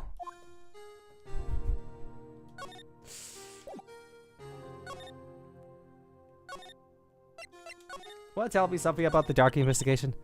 Joe Dark, that's a name I'll soon not forget. We trailed him for half a year. Oh, the pressure. Still, I don't think I was ever more alive than I was then. Those days were steamier than a bowl of hot gravy. Poor old Jake Marshall, though, must have been going through hell. You mean because of his brother's death? They were close, those two. After Neil died, something took over Jake. He became obsessed. Seeing Jake like that made her all the more desperate. Her? Lana Skye. My sister? The best of the best were put on the SL9 case. Of course they were led by the legendary duo. Lana and Chief Gunt? I can't believe it. Sorry. That legendary pair was the reason they were able to keep up our investigation. That's why we were so shocked about how it turned out. You mean with the forging of the evidence? Don't get me wrong, Joe Dark got what he deserved. Still, it was obvious that evidence produced in court was being manipulated. Items our team never found would suddenly appear, while other items were kept secret. But you didn't have proof anything illegal was done? I have proof enough of what happened. Huh? After that case, all of us save Goodman were relieved of our duties, most without even as so much as an explanation. Then Lana Skye transferred to the prosecutor's office and became chief prosecutor. Lana always wanted to be a prosecutor. Nothing's quite as simple as it appears. Huh? Lana Skye was merely being used as a pawn. That's my take on the matter. She was being used? Legendary duo! Damon Gunt and Lana Skye. Can't let the investigation with Lana second in command. They were the best. And they solved all kinds of cases together, didn't they? Damon Gunt's magnetism in particular was almost unreal. His magnetism? By that I mean his ability to attract evidence. He would produce the most incredible evidence in the cases he handled. Incredible evidence? You mean? Oh yes, there were rumors about him even back then. No one dared confront him though. I think she's talking about forged evidence. Yes, Phoenix, that's what you were implying earlier. God, you really are a brick wall of a head. Back then, everyone looked up to Lana. All detectives wanted to be like her. Really? Oh yes, myself included. I was a fool, really. She hated anything crooked and always watched out for the other detectives. That's why she was so concerned for Jake. Mr. Marshall? When Jake's brother was murdered, she felt as if she had lost her own brother. If it wasn't for her, I don't think Jake would ever have recovered from his shock. That's what makes it all the more infuriating. Miss Starr? That's why I'll never be able to forgive her. Why did she have to turn so cold after them? Lana transferred to the prosecutor's office 2 years ago, didn't she? Yes, thanks to Chief Gunt's powerful influence. Chief? That's right. Having solved the SL9 case, his position as chief was secured. There was only one thing left for him to control, and then no one could stand in his way. The prosecutor's office. What? You mean? That's why Lana was transferred? If he could control the chief prosecutor, he could control the prosecutor's office. That must have been his goal all along. But how could he control Lana? I don't know, but one thing's for sure. Ever since that case ended, she's never been the same. It's only logical to conclude. There must have been a reason for her to change.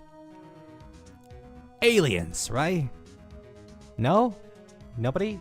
Okay, fine. At last, I'm finally getting close to the bottom of this ugly mess. Thank you, Miss Star. You listen to me, Rookie. It takes more than just ingredients to create fine cuisine. Oh yeah, I know. I'm painfully aware. I hope you turn out to be a better chef than I've been. Damn. No, I mean, clearly this is a case of those, you know, like the what's that? What's a super old movie about aliens? You know, the beanstalk people. Okay, actually, you got it. It's alien ghosts. That's what it is. That's what it is. Alien ghosts infiltrating our world, and you know, they left a cheap replica of Lana, who's as cold as a ghost and as alien as an, well, alien. Do you want to talk about this? Sorry. The thing I give you now is opposite rice set. Look for cheap. Eat this and maybe you'll be able to tell black from white in court tomorrow. Want to talk about this photo? Nothing?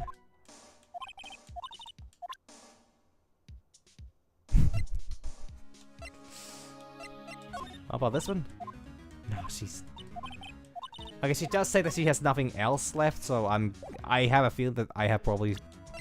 She doesn't want to talk about anything else. Actually, what about this one? Do you know anything about this? Nothing. Now, you see, we need to go one step... It's not just ghosts, it's alien ghosts. We need to go one step higher. We need to have a astrologist priest.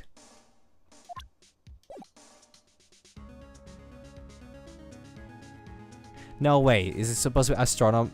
No, yeah, no. Wait, how does that work? I don't know. I think a simple priest might be.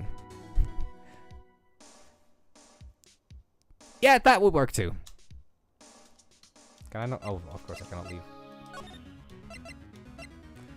Well, I think I know what I'm supposed to do here. Okay, I just want to check. Do you guys have new dialogue here? No, you don't.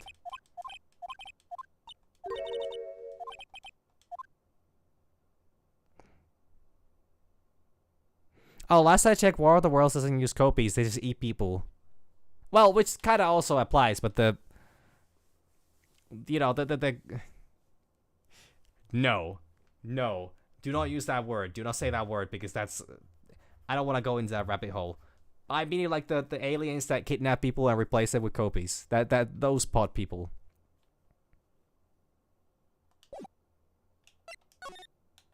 Okay, Criminal Affairs Department. Gumshoes! Where are you at? Here, boy!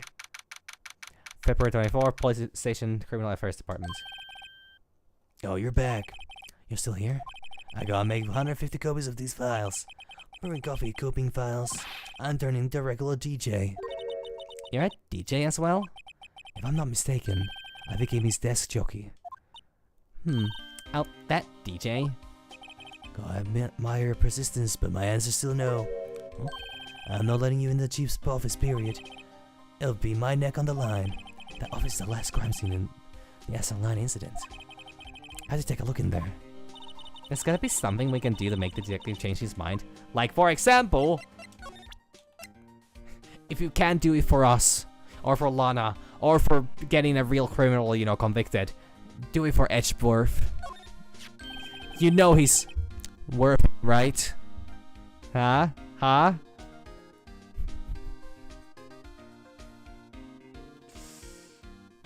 I know what you two do in the office. By that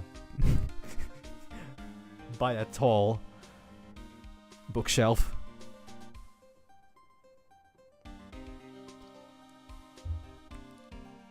What's this crumpled up piece of paper? I fucking knew it. No way. Mr. Edgeworth can't be serious. Is he ever not serious? I can't believe they've pushed him this far. Mr. Edgeworth really feels responsible. When I first met him, I thought he was as cold as ice too. But I know different now. He trusted us detectives to provide him with sound evidence, but we just failed him. We betrayed him. Detective? Sorry, was that you referring to my title, my first name, or my last name? That's it, I made up my mind. But Here, take my ID card. We can't do that if someone found out. they wouldn't let you off the hook with another lost item report? Look at me. It's no secret I'm already out of the loop. After all, I'm friends with Mr. Edgeworth. Depending on how this case turns out, I may already be as good as terminated. What? So at least let me do this, for Mr. Edgeworth's sake. Man, he's got such a good heart. Alright, detective, thank you. Gumshoe's ID tucked swiftly into pocket. Wait, shit, I didn't read that. Police department ID card allows access to areas of the PD open to detectives. Detective Gumshoe isn't very photogenic, is he? Whatever you do, just don't say that to his face. Look, his eyes are half shut. He's still in the room with us! Yeah, and his mouth is half open. Hey, each of his shirt buttons is often. He's got a narrow end of the tie in front. He's still in the room! I think this goes beyond being a photogenic issue. I kinda want... Wait, his number is 478... Wait. Is that... Wait.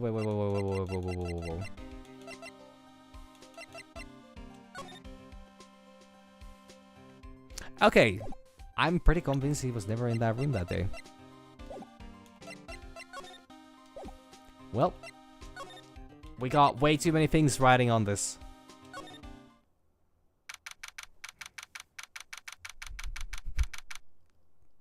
No, I'm not gonna say it. I'm gonna say it. Like, God, do I have no shame? Of course not. Like riding on my correspondent.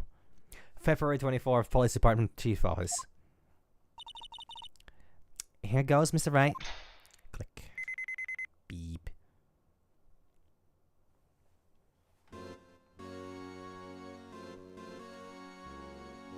Oh shit, there's a safe there. We're in. If anyone finds us now, Detective Gumshoe's a goner. The goner. If that happens, I'm counting on you to bail me out. Ah!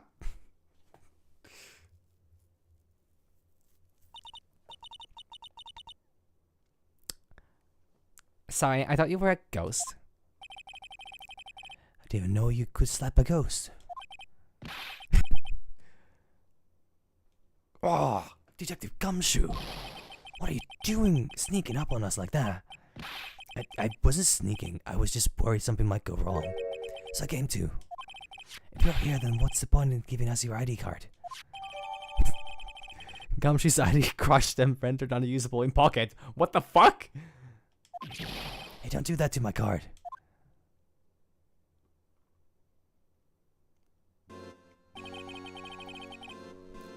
I hardly ever get a chance to come in here, so I figure I would have a look around myself. Besides, we're all in this together now. You really do want to get fired, don't you? No, if we're lucky. Now come on, let's see what we can find out. I've got a bad feeling about this. It's a safe, isn't it? Safe? That word is ripe with intrigue. Okay, if you say so. Damn, I didn't know you had a way with words like that. It looks like a code needs to be entered in the panel to open it. A 7-digit number. I think I just might know what it is.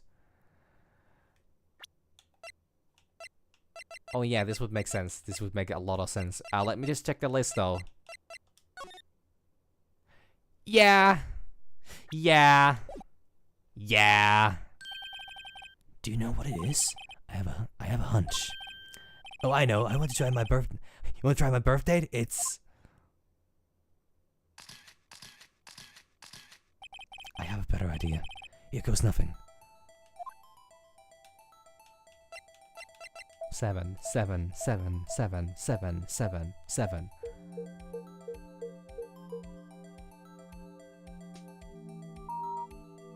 Holy shit! Well, now we know whose code the first one on the list is. Bingo. Bango. Bish bash bosh. What? Now where did you even enter? Whose birthday was it, that, pal? Yeah, I mean, that has been proven time and time again, so I'm not even surprised about this, to be honest. It's not quite impressive that he gets to choose his, you know, lucky number like that, but 777777777. The final ID card number on the record. what? The number of the mysterious ex-security officer who entered the room that day. Oh, I completely forgot that part. Man, it's a good thing that I'm playing this now before I forget more things. But yeah, no, I think it was pretty obvious it was going to be Gunt, who's the, whose number we didn't know yet. Because we couldn't ask that from anywhere. You mean 7777777? That ID number? I think you're 1 7 shy this time. This can only mean one thing. That's Chief Gun's ID number. Say, anyone care to look inside? I don't know. Let me just ask about the office first. The desk on the side of the room. Was that your sister's? Yes, that's where I was waiting for Lana. On that day 2 years ago. Gumshoe, now it's time to pick up on the fucking slack here. Is anyone using him now? No, sir. This is entirely Chief Gun's office now. He practices a strict policy of preserving the crime scene. That's a strange reason to leave it there. He leaves it as a warning to everyone else. He wants us to always be alert. He told us so himself at our New Year's party. Of course, he was pretty intoxicated at the time. I see. So ever since Lana left, no one ever touches that desk. No one except Chief Guns and the cleaning lady who's in here each morning. So 2 years has passed since that incident. There can't possibly be any clues remaining. You never know. Can I ask you something? Sure. You only came here to look around, right? Because it's one of the SL9 crime scenes. I mean, that's your only reason for coming here, isn't it? Why do you ask? You don't think? Nah, you wouldn't be. No. Are you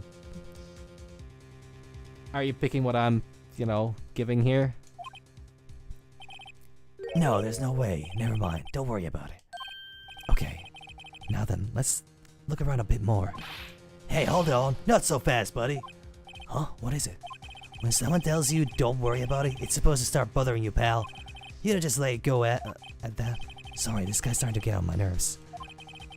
Okay, so what's bothering you? You two don't think Chief Gant might be a suspect to you? What? He's right, Mr. Wright. What do we think of him? I very much do think so. Like, this has been.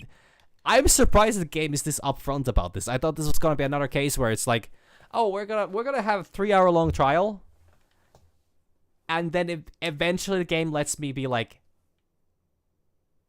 oh, revelation. Wonder who could be the suspect. But they're really they're handing it out to me on a silver platter here. Chief Gant, so it's finally come to this. What do I think of him?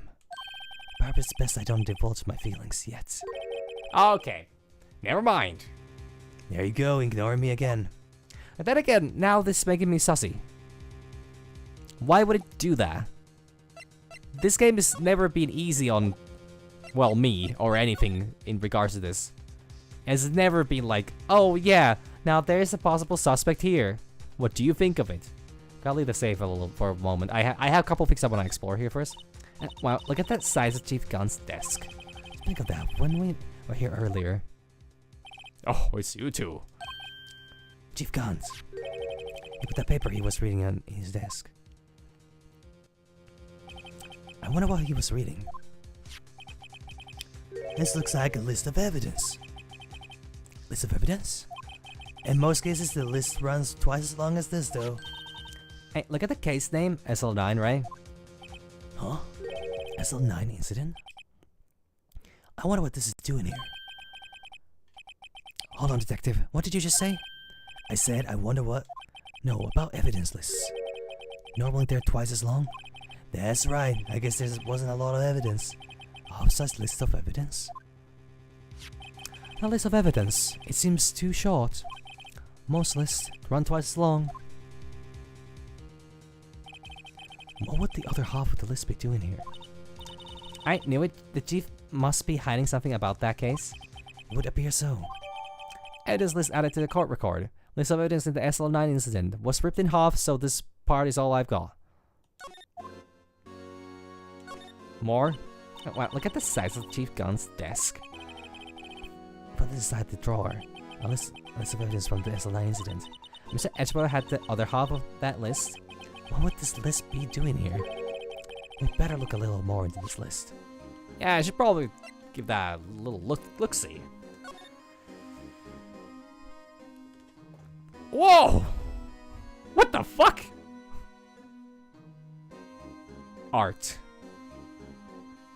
Is that fucking baton? Honestly, I am a terrible artist. I should not judge other people's drawings, especially when they're doing simple silhouettes. It's a good work still. It does look like a ruler though. I wonder what this is. It looks like someone drew some kind of sketch here. What is it? Did you find something? I can't make it out. I better keep quiet about it. Just show it to fucking Phoenix! Phoenix! Phoenix! Why? Why? Why? When have you been good at keeping things to yourself? You can't even have internal monologue!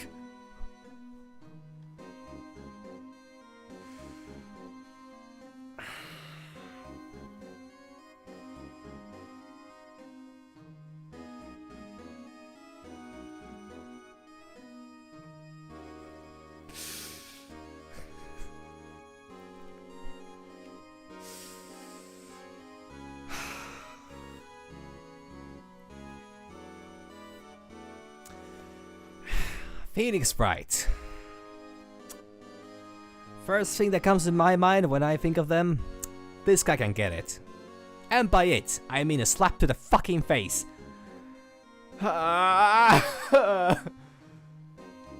Okay, sure. Oh, no, it's nothing. Why are your eyes moving about like that, Mr. Wright? I better not forget about this picture.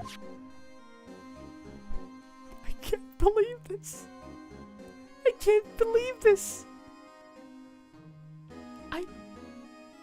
I can't. Honestly.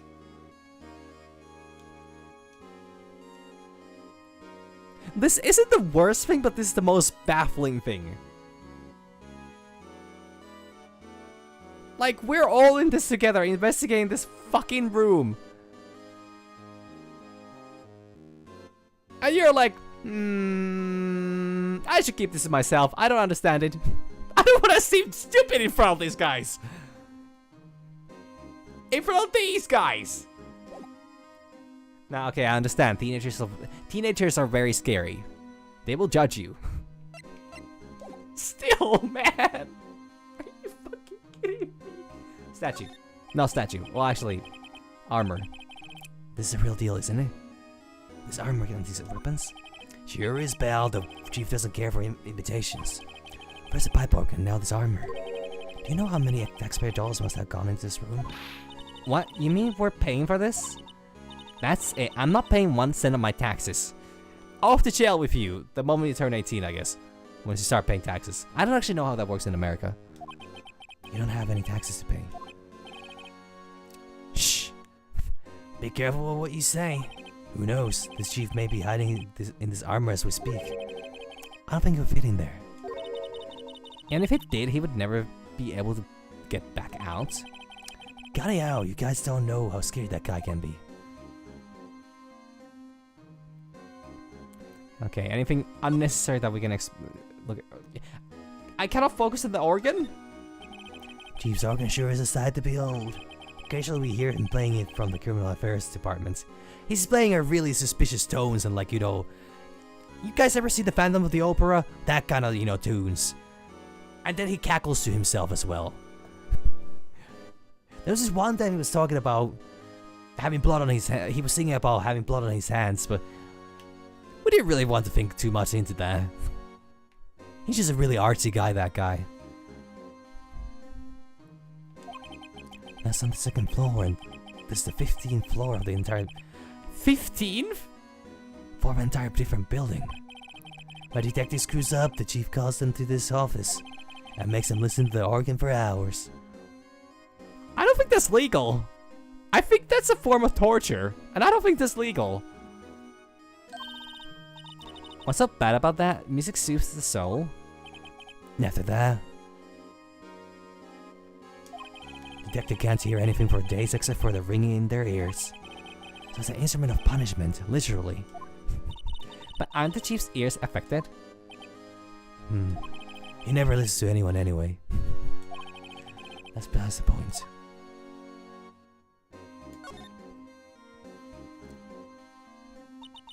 This was taken on a day. It was not taken on a day 2 years ago.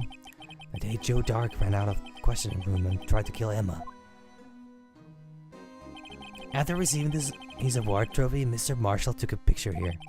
Then went along with Chief Gunn to question Dark. I bet he never knew he would be dead just a few hours later. Gee, you think? Damn. Way to bring it down, huh? This was Lana's desk, it sure is tidy. That has always been the meticulous cleaner. There's not even any dust on there. Looks like someone's still keeping it clean. Does Lana ever come back here? No. Chief Gunn must still keep it clean in memory of their partnership. They were the stuff legends were made of. Does he keep it in memory of her or in memory of the crime? Chair! No, shelves, never mind. His shelves are mostly empty. Lana must have cleaned them out when she transferred over to the prosecutor's office. There's a small picture frame on the left shelf. Hey, this is when Lana and I went to that theme park. Can I look at the image? No, it's not essential. Why is that a fucking church window? Look at that giant window. Makes you want to crash through and jump outside. Gumshoe, those are supposed to be... Those are referred to as Call of the Void, which are completely normal and healthy as long as you acknowledge just how crazy they are and you don't jump through the fucking window. But I can get it. I understand. And that would be quite the window to jump through, so... Honestly, I can't judge. This is the 15th floor. I know, I was just saying. Saying what? Ever since Mega Detective, I've always dreamed about doing something like that. Jumping out of a fucking window? Do you even like your job? Now, this self-detected Gumshoe has a lot of dreams. So long as he doesn't go for crashing in through that window. When he gets fired. And don't say that. I don't know. He's not giving me very stable vibes right now. We should maybe, you know... He should maybe talk to someone, or we should talk to somebody for him. Just saying. Okay, seems that everything here is except for the other window. Also, did they say that Edgeworth was also on the 15th floor? Is it pretty far from 15 stories up? If you were to drop that suit up... At first, the chief wanted to use stained glass for this window. Really? Why didn't he? They say he changed his mind because he wouldn't be able to see the view. Oh. Stained glass or not, it's a huge window.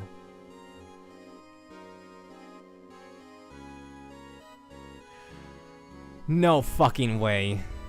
Oh god, there are options here. There are multiple options here that could have transpired, but that's getting a little too crazy. Is there any money in there? How much does he have stashed away?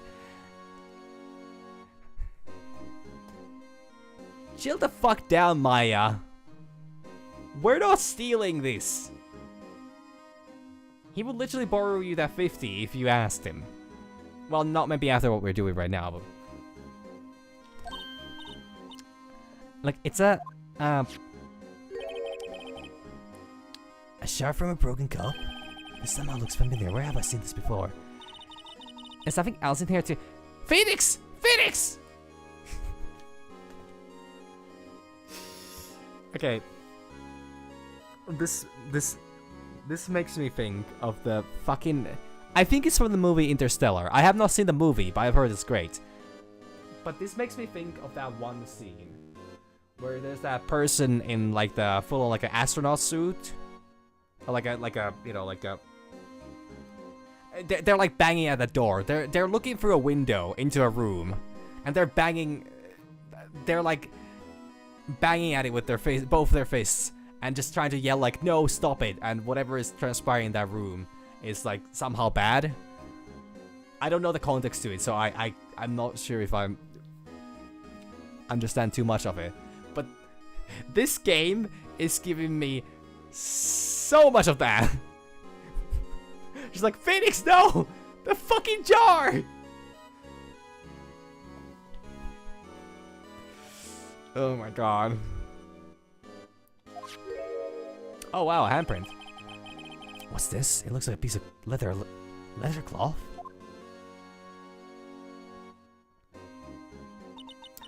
This is a handprint, isn't it? Hey, I saw someone wearing a shirt like that once. Think Chief made up the design? I don't think so. Oh, well, it was just a doll. Is that it? Is this all that was in the safe? Apparently so, it's empty now. A piece of cloth with a handprint on it, and a broken shard from a cup. They look like pieces of evidence. Yeah, but unless you can prove that they have something to do with this case, I'm afraid I can't just let you take them. Somebody's gonna interrupt us before we get to it. No! Please let me add them to the fucking list, please. After all, it's my neck on the line here. Great, now I have to prove their relevancy to get them. How are these two items related to the SL9 incident? Come on, there's gotta be something we can show the detective. Oh, thank God. Please, please, please, please, please, please, please, please, please, please. Do I have them at hand or like... Okay, first of all, this. Please. Please. Please. Oh, wait, do I need to percent? I need to percent, right? Percent. Show and tell. Or at least show. Dr. Gumshoe, could you have another look at this jar? Now, remember when the three of us put that back together? Ah, those were the days. 2 days ago. Certainly were days.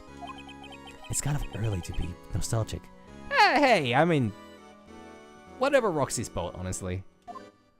He's about to be out of job, so... Wasn't this jar a piece of evidence from that case? Yeah, that's right. One of the stars that had an SL9 incident sticker on it. Does this ring any bells? You know, that fragment we just found? You mean this one that was in the safe? That was in the safe? Huh? Nani? Now you mention it, it's ringing a lot of bells. Ding ding ding ding ding ding ding ding ding. So, shit. How does the Sherma song go again? I have it saved somewhere, but God, man. I fucking love that.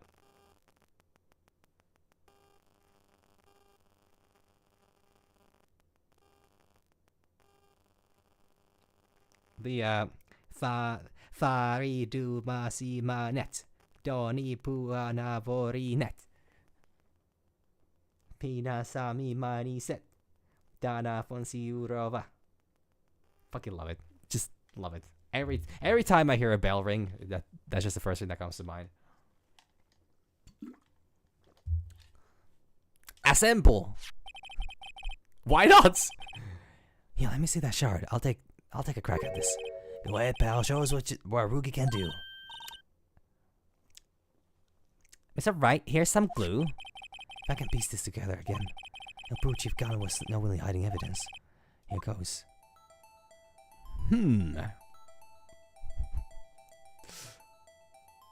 Oh, actually, I do need to rotate it a little bit.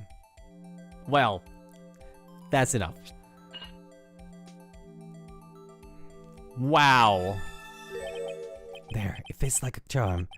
That, of course, means Chief Gunn willingly and knowingly hid a piece of his jar in this safe. In other words, he concealed a piece of evidence from the SL9 incident. But... Hey guys, get a load of this. What is it? This piece you just attached.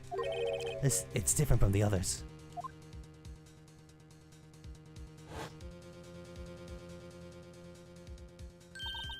Is it reddish line on it? A reddish line? A reddish line? I eat those things. That's blood. I don't get it. Why would Chief Gunn hide this in his safe? Unstable jar updated in the court record. Man, if there was ever a jar that represented me, actually, just because I can. Evidence from the SL9 incident. Final fragment found in Chief Gunn's safe. Blood traces.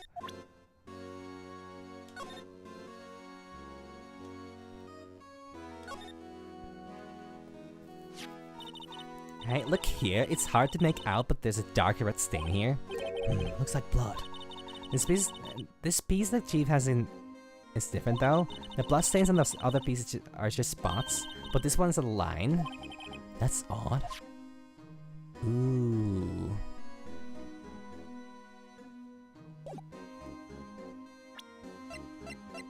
Couple things I'm kind of curious about.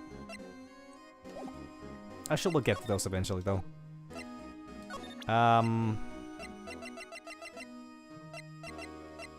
What person did this? Mr. Gumshoe, I would like you to have a look at this. Hey, I know what that is, so you want to take some fingerprints? That's a great idea, detective. Alright, go to town. Sheesh. What are you doing? Why are you sticking out your hand like that? Go ahead, take my fingerprints. It's not your fingers we want to take? Huh? Come on, this isn't the first time. This isn't the time for jokes. We'll talk about that clove we found in the safe.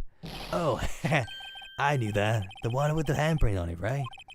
Jeez, where's your sense of humor? Yes, that's totally. Okay, Mr. Wright, let's check this for prints. Sprinkle the powder on the clove. Then, once they've been absorbed into the prints, blow the rest away. Weren't you my mom? I don't have to be told a million times. Alright, let's get this over with. Yes. Oh. Dust? Where am I dust at? Oh, I need to... Oh, I need to choose this. Okay, this one seems pretty good. Shit, I thought you'd spray the thing on the whole thing and then you get the... Yeah. I forgot how this functions, so it's a good thing that she explained that, though. I mentally just skipped that. I'm giving Phoenix shit for just being an absolute mess myself.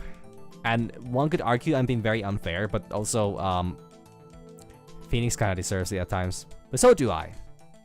I think it's very square. And if there's a square out here, that'll be me. Get all the dots out. All the dots out. All white. Oh, fuck yeah, it's just like me. Sorry, that came out wrong or different than I intended. It was supposed to be just like, that's just like me, you know, looking into a mirror. It's very bright.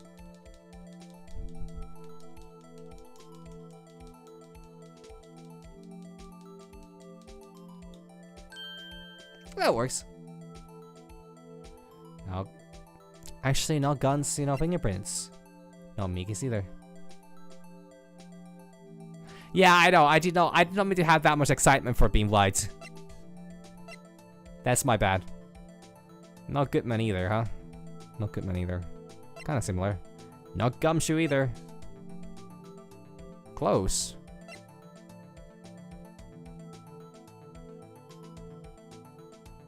Now, hold on just a moment.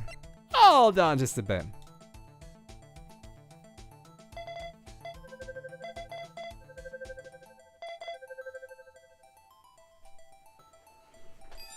Match found. No, how can this be? What are Emma's fingerprints doing here? Hey, you found a match? Whose fingers were they? Oh, it seems the fingerprints are too old. They aren't clear enough to get a match. Wow, it just keeps fucking Phoenix, maybe just stop with the lies. Why are you always lying?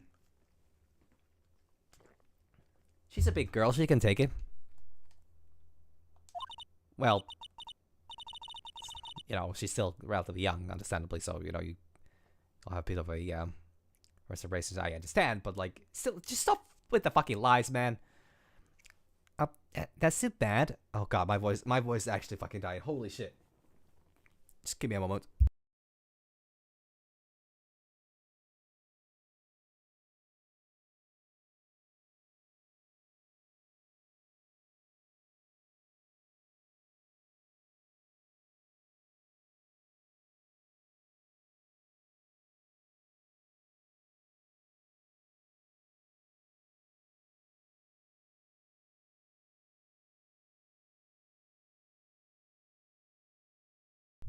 That's better. Oh, that's too bad. I thought they would be dark prints. Psst. Hey, you, over here. What's going on here? What are the kids' prints doing inside the chief's safe? Don't ask me. Let's just keep this information from Emma for now. Here, maybe you should hold on to this. Piece of cloth folded and added to the court record. Found in Chief Gun's safe. Evidence for something, but what? Where's Emma Sky's prints? Well, was I any help? Of course. Next to your ID card, we were able to get some hard evidence. That's not very kind, is it? In other words, if it wasn't for his ID card, he would have been useless. Isn't that right, you in the coat? Chief Guns. Chief Guns. I didn't think you would be back so soon. Fortunately, I'm a man who believes in science. As I was walking to my meeting, I happened to look out the window and saw a stray dog running right into the pole. Yes, then I thought of a certain detective. Do you mean me, sir? Now then, I'm afraid I'm going to have to ask you all to leave. Yes, sir. Sorry. Oh, you in the coat? Me, sir? Drop off your ID on the way out. You won't be needing it anymore. But, sir... Now get out! Yes, sir. We'll be on our way too, then. Oh, wait, you, the one without the spiky hair. Don't go yet. Me, sir? I would like a word with you. But, sir, I'm not a licensed scientific investigator yet. Oh shit, did I skip that? I just pressed forward and it just skipped the line. You with the spiky hair, you're free to go. Is that right? Phoenix, are you actually... Phoenix, you asshole!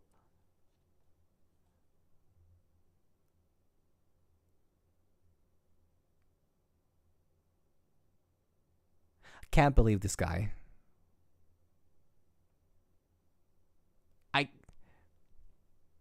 What? Look, pal, if I told you once, I told you 1,000 times. Chief's office is off limits. But no, you just had to go sneaking in there like that, didn't you? Though you said you didn't care anymore if you were fired.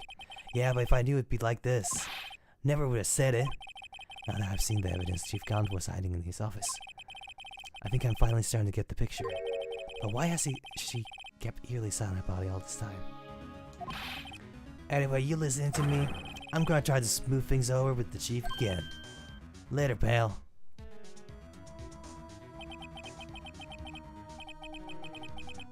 Yeah, I mean, exactly. And also, like, what the fuck? Then again, it's not like these guys follow the law particularly well. Or to any degree. After that, I heard from Emma. She said the police wanted to ask her some questions, so she'll be busy for the rest of the day. This keeps going? February 24th, detention center, visitors room. I see. So the chief asked Emma to come in for a questioning. There's no use thinking about it. Tomorrow's the final day in court. I'm committed to doing everything I can to defend you, which is why I'm here. I already told you all I can. What you told me over these past couple days is absolutely nothing. Not a single useful thing. Really, I believe I did mention something quite important. Something I told you right at the beginning. I said that I was the one who stabbed Detective Goodman. You know, I think I finally figured it out. Know who it is that is lurking behind your words. Mia did a good job mentoring you. I'm rather jealous.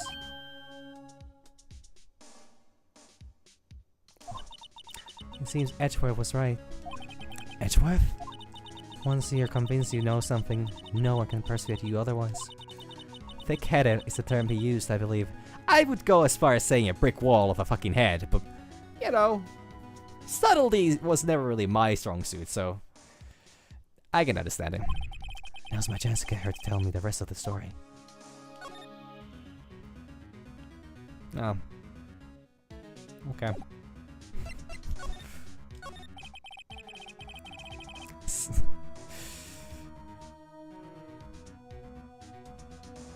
I think that is between Edgeworth and Phoenix, to be honest.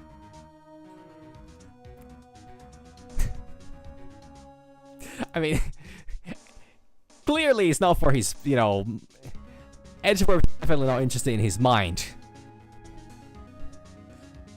I had to admit I was more than a little perplexed at first. He says you did it, yet there was no incriminating evidence. That's what hit me. It's not that you're unwilling to tell the truth. It's that you're incapable of doing so because of a certain individual. What an intriguing notion. A certain individual, you say? So you think I'm protecting this person? Protecting? No, I think afraid of is more like it. Huh. If I'm not mistaken, the person in question may have persuaded you into silence. For argument's sake, Mr. Wright, whom may I ask is this person you're speaking of? The one I'm supposed so frightened of?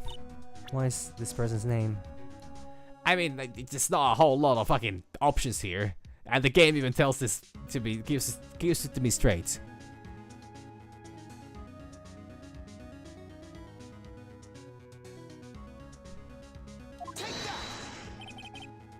Well, Miss Guy. Mr. Wright, you are addressing the chief prosecutor. Do not forget your place. I take it she's still not ready to spill the beans. My apologies. Just tell me a bit more about what you think you know. Demon guns. We were partners until 2 years ago. I respect him as a detective. Assuming he's respectable, then tell me something. Why would he try to hide his crimes? His crimes?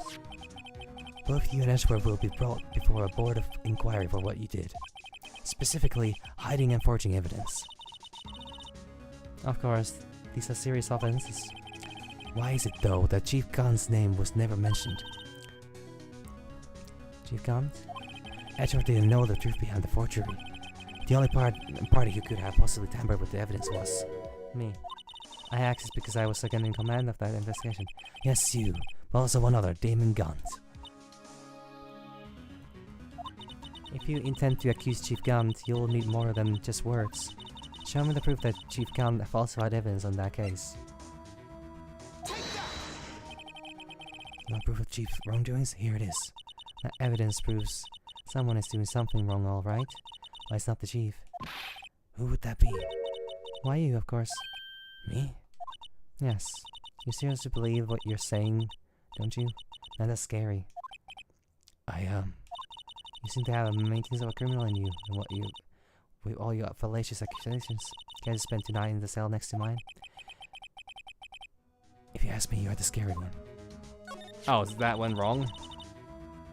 We were partners until 2 years ago. I was with him as a detective, and assumed these were circle. Blah, blah, blah.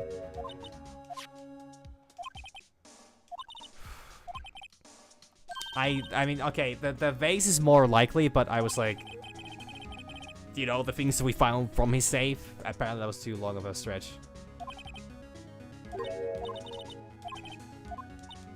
Got it.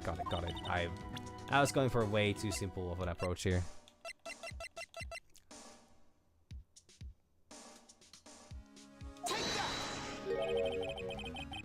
I just found this in safe in the chief's office. This jar piece. Well, it showed both the piece. Are you fucking kidding me? Okay, fine. Not that it was a big deal, because this was an easy thing to solve. But I should have a pair, like, okay. Jar piece and this piece of cloth. You know what these are? They're a piece of evidence from the SL9 incident. The person concealing evidence was none other than Chief Gunn himself. Now tell me, why are you taking all the blame for him? Touche, Mr. Wright. It's as you surmise. I cannot disobey the Chief's orders, even if it means being found guilty for murder. Why not? Come now, Mr. Wright. You can't possibly expect me to be able to tell you that. 3 days ago, I had no choice but to cooperate. In the murder of Detective Goodman. Or perhaps I should say, follow orders. Good soldiers follow orders. Nothing bad ever happened from people following orders. Oh boy. Yes, that's more accurate than cooperate. Although I can't tell you the details. I can say that I was given an order that day. I need to dispose of Bruce Goodman's body. You'll find it inside the trunk of Miles Edgeworth's car. Just as I suspected. Despite what everyone believes. You were not the one who murdered Detective Goodman. Correct. I mean, this is a bit different, but like, I was trying to take the body out of Edgeworth's car.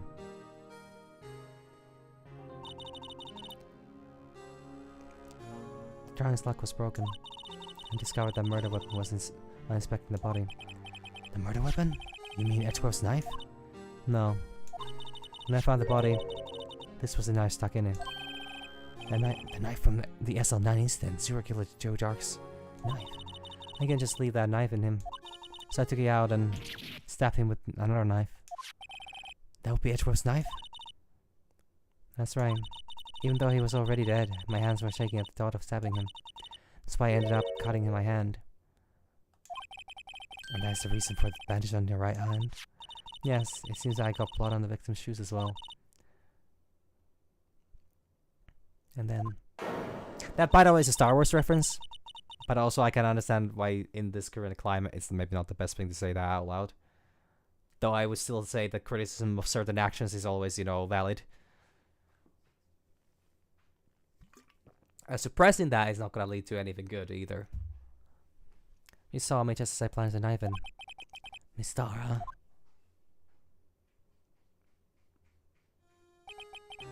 Why did you need to hide Dark's knife so badly? It took a lot of work to finally close the Dark case 2 years ago. It was over with. I didn't even ever want it to be opened again. My intent was to prevent that by whatever means possible. So, you hid Dark's knife? The weapon used to stab the detective was evidence in the Joe Dark case. If word got out, which it would, the reporters would have a field day with that. So you wrapped the knife in your scarf and hid it? In Edgeworth's exhaust pipe? Right, then I called my sister to tell her what happened and to ask her to hide the knife that was inside my muffler. You asked Emma? I didn't want anyone on the force to know about this. That would explain why Emma is so confident about Lana's innocence. Speaking of phone calls, I had a bad feeling about one of them that day. A bad feeling? The truth is, after I received those orders from Chief Gunt, that's calling really fucking close with the way I keep pronouncing that name. The first thing I did was make a phone call. A phone call to Patrolman Jake Marshall. Marshall? When on earth would you call him? The lead investigator for the SL9 incident had been murdered. Yeah, you know, that... Such fucking... such a fucking mess. It's a whole fucking circus going on here. And Marshall is not even the biggest, you know, attraction here. Despite the whole cowboy thing. I wanted that fact to be kept hidden, and I needed help. He was the only other person I could trust. Or at least, I thought I could trust him at the time. However, it seemed that after I spoke to him, he went off on an escapade of his own. Oh, you mean? Not wanting the case to die, he decided to take things into his own hands. He disguised himself as a good man and tried to steal the evidence. He had already stolen the ID card. But it seems he still hadn't made up his mind to break into the evidence room. After my phone call, any remaining doubts he had must have disappeared. So your phone call caused the incident in the evidence room?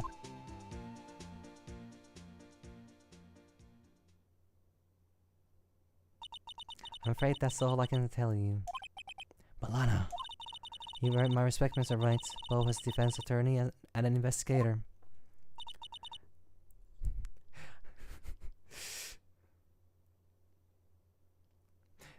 How does that one line go?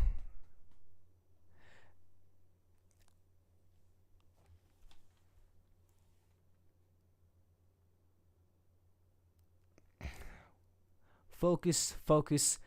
Penguin in a costume. How many Draculas are hiding in this room?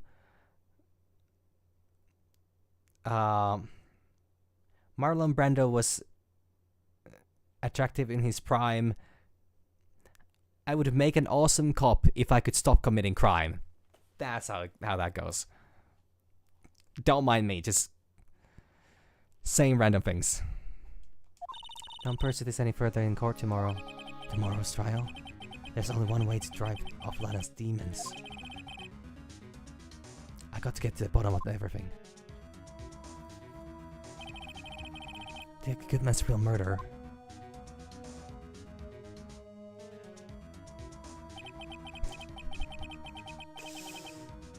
Just a specific song that I started thinking of. Because I honestly, Phoenix would not even be the worst cop. Now that's a fucking loaded sentence that I don't know if I want to actually stick by it, but because I think it's not because it would not be true. I think just how true it is. But if Phoenix would stop committing crimes, like literal crimes, Maya I think is a terrible influence on him. He honestly could be quite a good police officer. That went down in the chief's office 2 years ago. To be continued. Holy fuck. Is this at least gonna be the court? Is the court coming up tomorrow?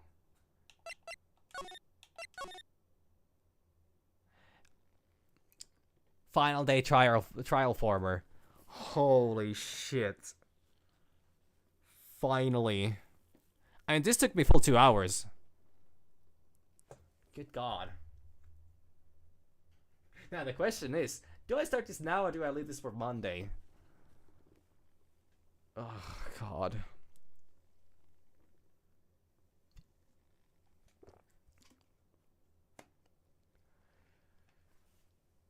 I'm guessing this is gonna be a long trial. It's gonna be a very fucking long trial.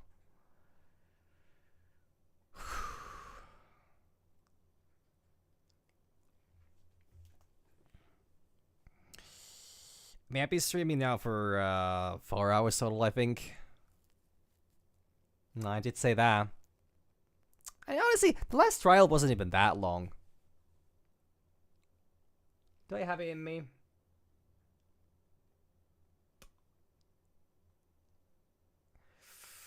Let me just think. Actually, no. Have I been streaming for 2 hours? I'm not sure. I mean, it's the weekend.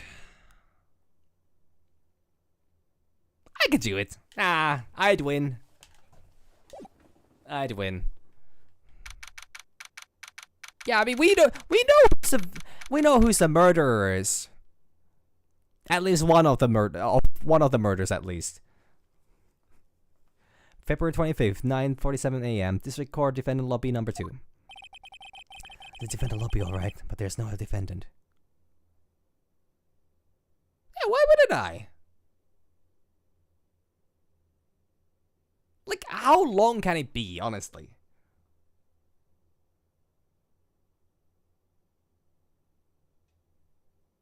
I'm actually quite seriously asking, because if I'm going into this like a 3 or 4 hour long trial, then this would be an absolute mistake, and this is the perfect time for me to actually quit.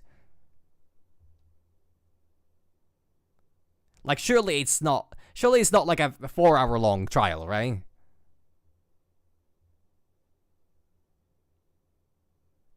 I have a bad feeling about this. I have a terrible feeling about this.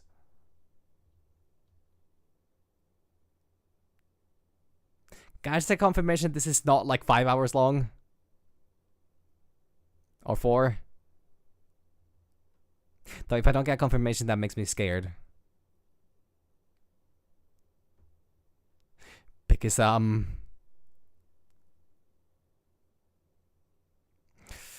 that's true. I did get stuck 15 minutes trying to figure out that fucking videotape.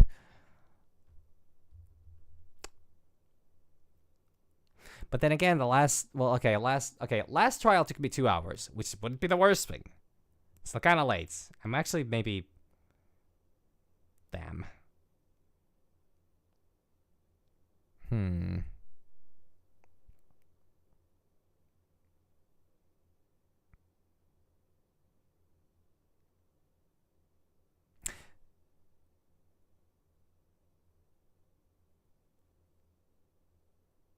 Oh, Jesus fucking Christ. It's gonna be that long. Oh, God. Oh, fuck, it's gonna be that long. Okay, maybe it's actually better I just leave this here. I'll finish some Monday. God damn it. Yeah, fine. I get the message. I get the message. It's better I leave this for another stream. I realized I actually had... I should go eat. Not that I haven't eaten, but it's also been a while. And I might not have eaten as much as I've consumed today, so and not as much as I've, walked today, so maybe I'll just call it here. I'll wrap this up on Monday. Have a nice Sunday, in between, a little break.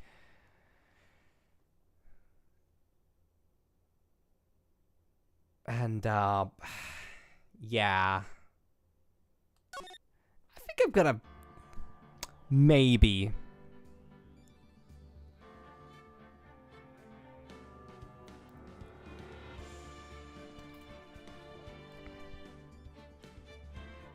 Because the problem is...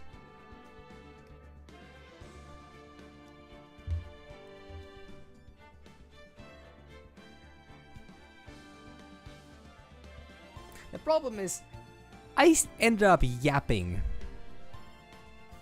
I ended up yapping a lot while playing Elden Ring. And I'm kind of feeling it in my voice.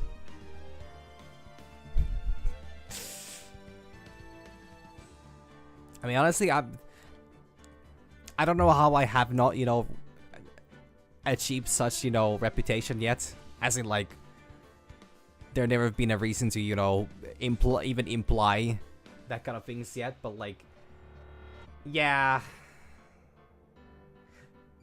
Because the thing is, I started thinking like, yeah, didn't I finish like the previous trial in like an hour or so? Like that was really fast. But then I remembered that was the first trial, and the game kind of held my hand during that entire time because like, oh yeah, I mean, it turns out that there's inconclusive evidence here. And I was like, yeah, that was fast. The next one took 2 hours. And then it had a second part to it as well. I think it took the whole 3 hours of me. Yeah, the last trial took full 3 hours actually. And I have a feeling this last one is not gonna be.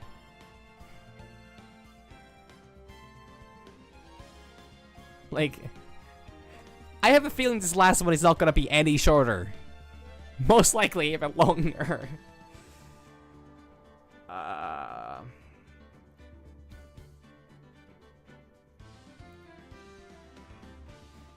So yeah. Yeah, you're right.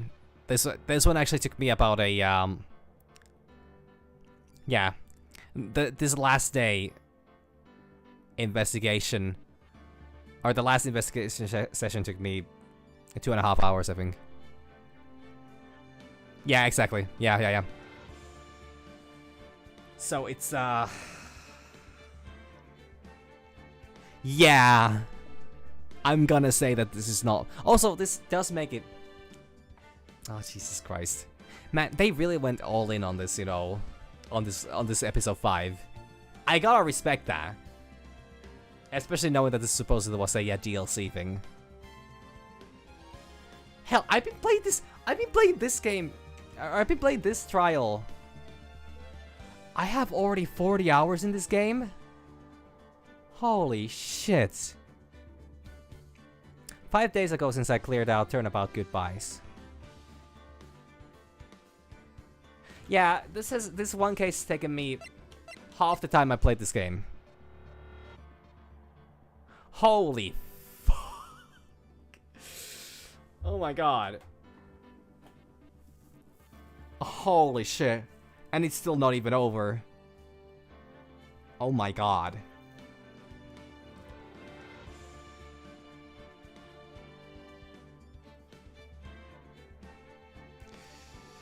Yeah, I think I think I'm pretty happy calling it here. I'm gonna go make myself something small to eat, and maybe I'll pick some nice anime to watch. I've done that in a bit.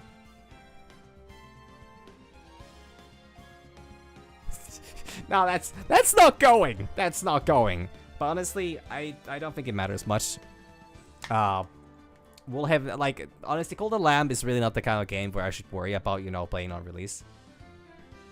Yeah, exactly. I need to rest my voice. Honestly, just 20 minutes ago, I honestly, I got a little worried when it started fading. I was like, wait, I cannot do that anymore. But, yeah. So I'm gonna call it here. I hope everybody has a wonderful Sunday. I'm gonna be not playing this then either, because, you know, I need to have like one day in between, and yeah, I'll do some voice training tomorrow, so I'll be in tip-top shape on Monday to finish this up with not remembering how any of the voices work. But anyways, we'll see about that then. Thank you all. Bye-sies. God, I swing my hands so much.